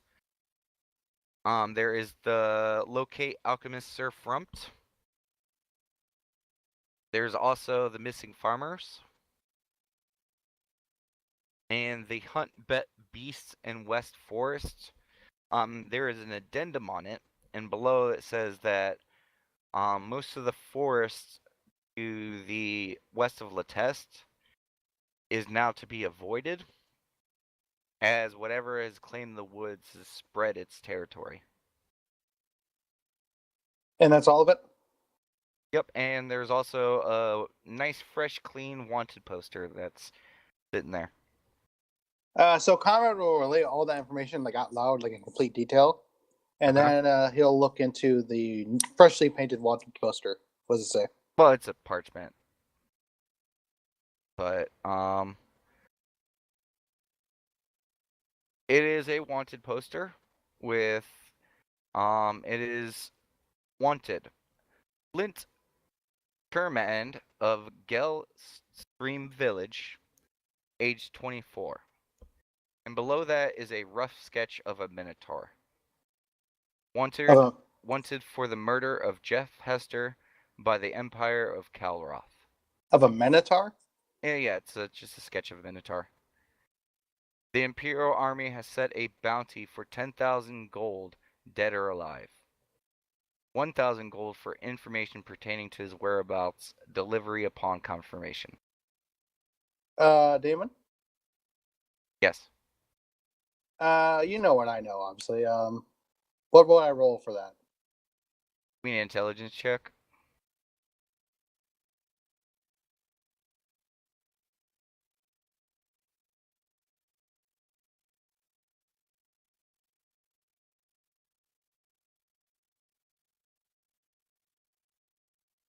A lot of this rings true.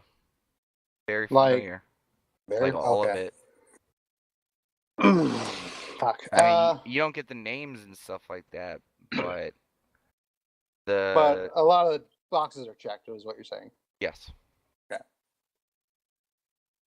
Mm-hmm. Okay.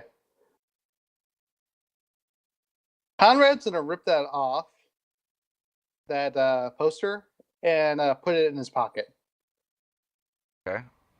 Sin, you watch as he rips it off. Daylock, too drunk to care. Daemisarius kind of looks at you. What you doing And with that?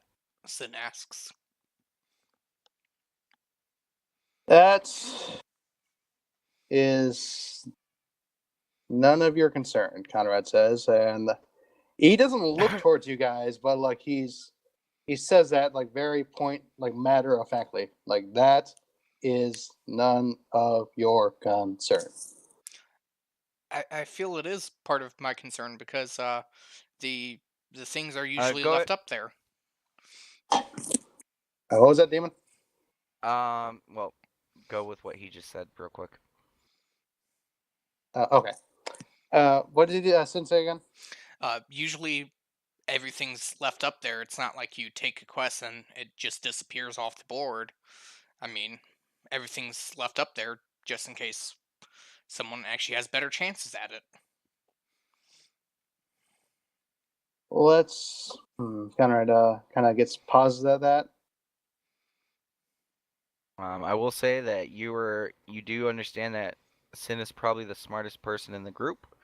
So he's right in saying that if I take it off and like don't do anything about it, that might cause trouble. It's more so that you realize that you're probably going to need to give him an actual explanation, or he's probably not going to buy into it. Okay.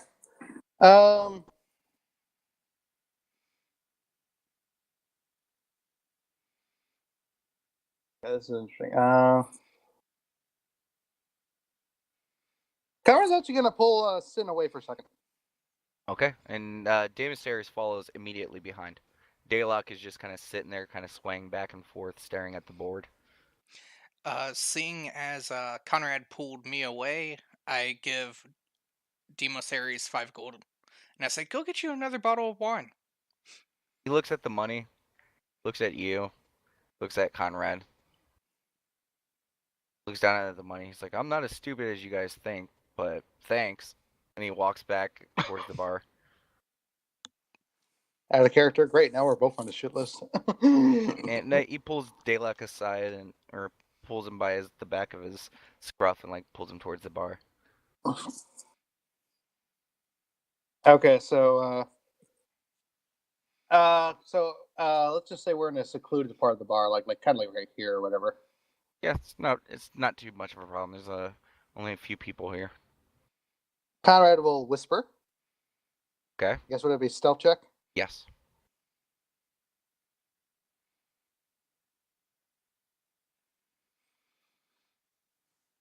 Okay. Continue. He will say to Sin in a whisper, I think this has to do with one of my dreams. Oh. Fair enough. If it has to do with one of your dreams, why are you tearing it down? Sin. He looks at you like very matter of factly, and then he says, "It's a picture of a minotaur." intelligence check to see if my character gets the connection? Go ahead.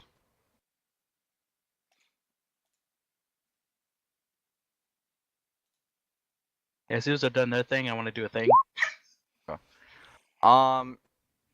Put two and two together. Conrad said he's been having dreams about people, and he thinks that it's some of the dreams have to do, or his dreams have to deal with the party members. And this wanted poster happens to have a picture of a minotaur, and you happen to have a minotaur in your party. Ah, I get it. Yeah, I So mean, you're thinking that he's probably doing it to either protect or confront Cletus about it. Correct? That's accurate. Yes. Okay.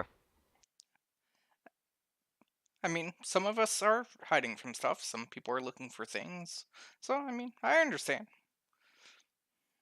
Okay. And I assume we make our way back to the bar. Sure, if you guys choose so. Kind of also say in a whisper, I had another dream as well. Oh, do tell. This, I don't think, was about a member of our party, but a member of another party we know. And who was that? Let's just say there's only other. Well, actually, no. I'm trying to figure out a way to phrase this out of character. I mean, if you need to say it out of character, and I can help you translate. Okay, so I'm just trying to say, like, out of character, that there's only one other person that we've been in contact with in another party who happens to be a woman as well.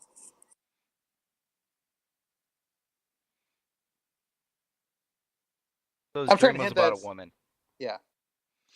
Oh, okay. which doesn't really Uh, give you too many clues, since he has not said that the sex of anyone he's had a dream about so far. The only connection you have is one of his dreams may have been about Cletus.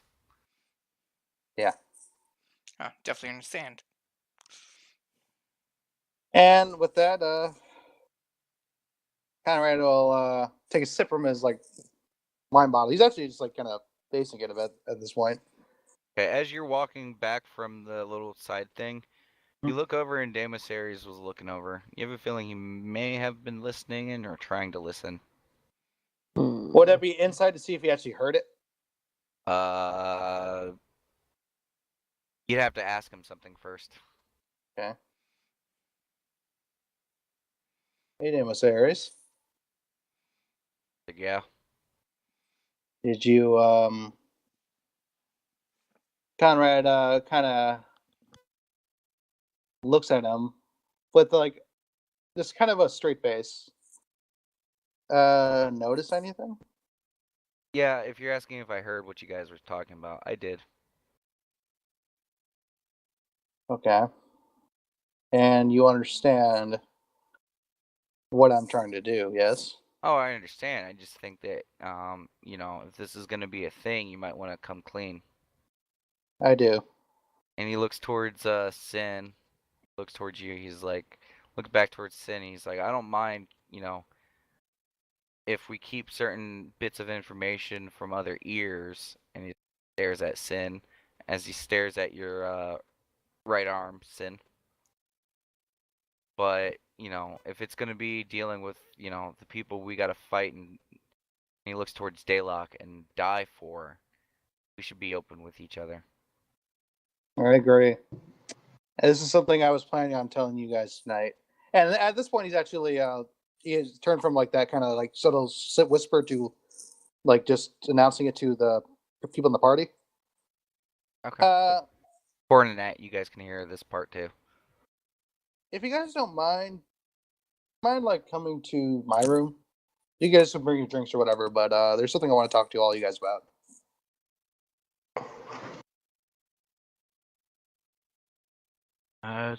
Sure.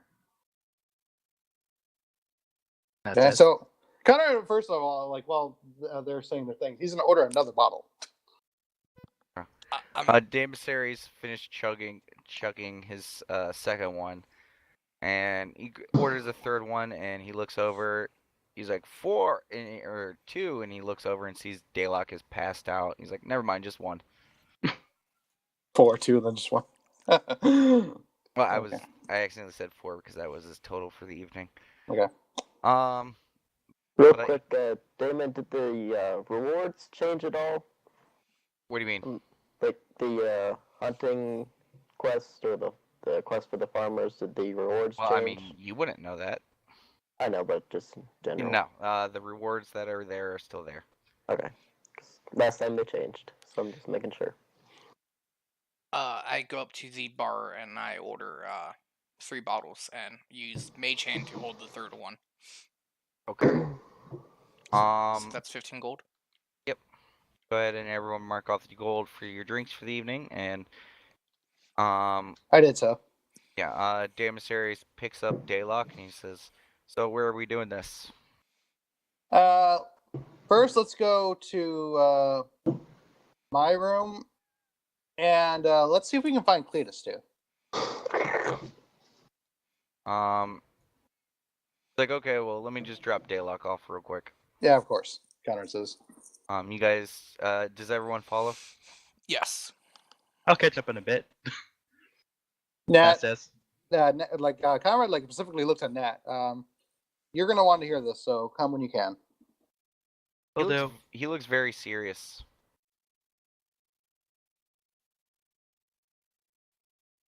Corin, what about you? I'll follow as well. Okay. You guys head upstairs.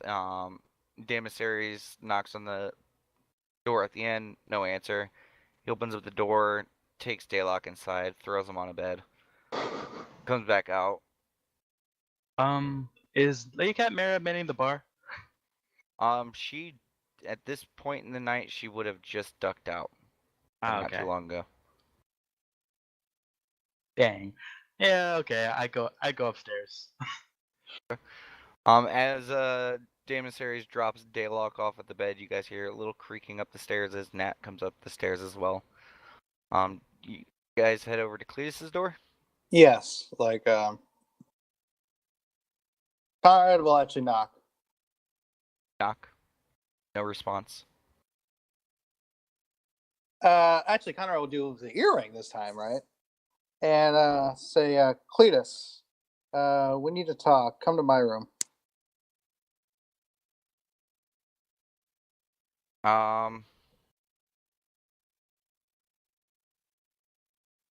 Hold on one quick second. Of course.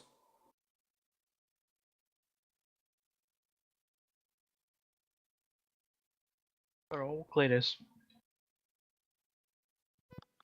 I'm just wondering why there's something inside my adventures kit that's wanted. Flint. Ha ha ha. Sorry.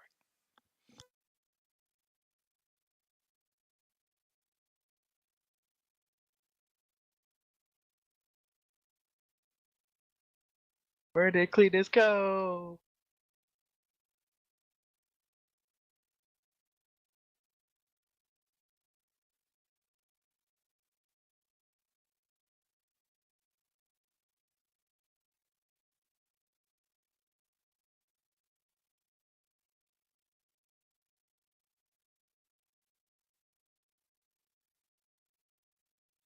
Okay, you say it over the earring, everyone hears it, but there's no response from Cletus. Conrad sighs, and he says, "Well, I'll talk with him when next time I can." And then he'll lead them to his room. Okay. And I'll also do the earring again. I'll talk to you tomorrow. Okay.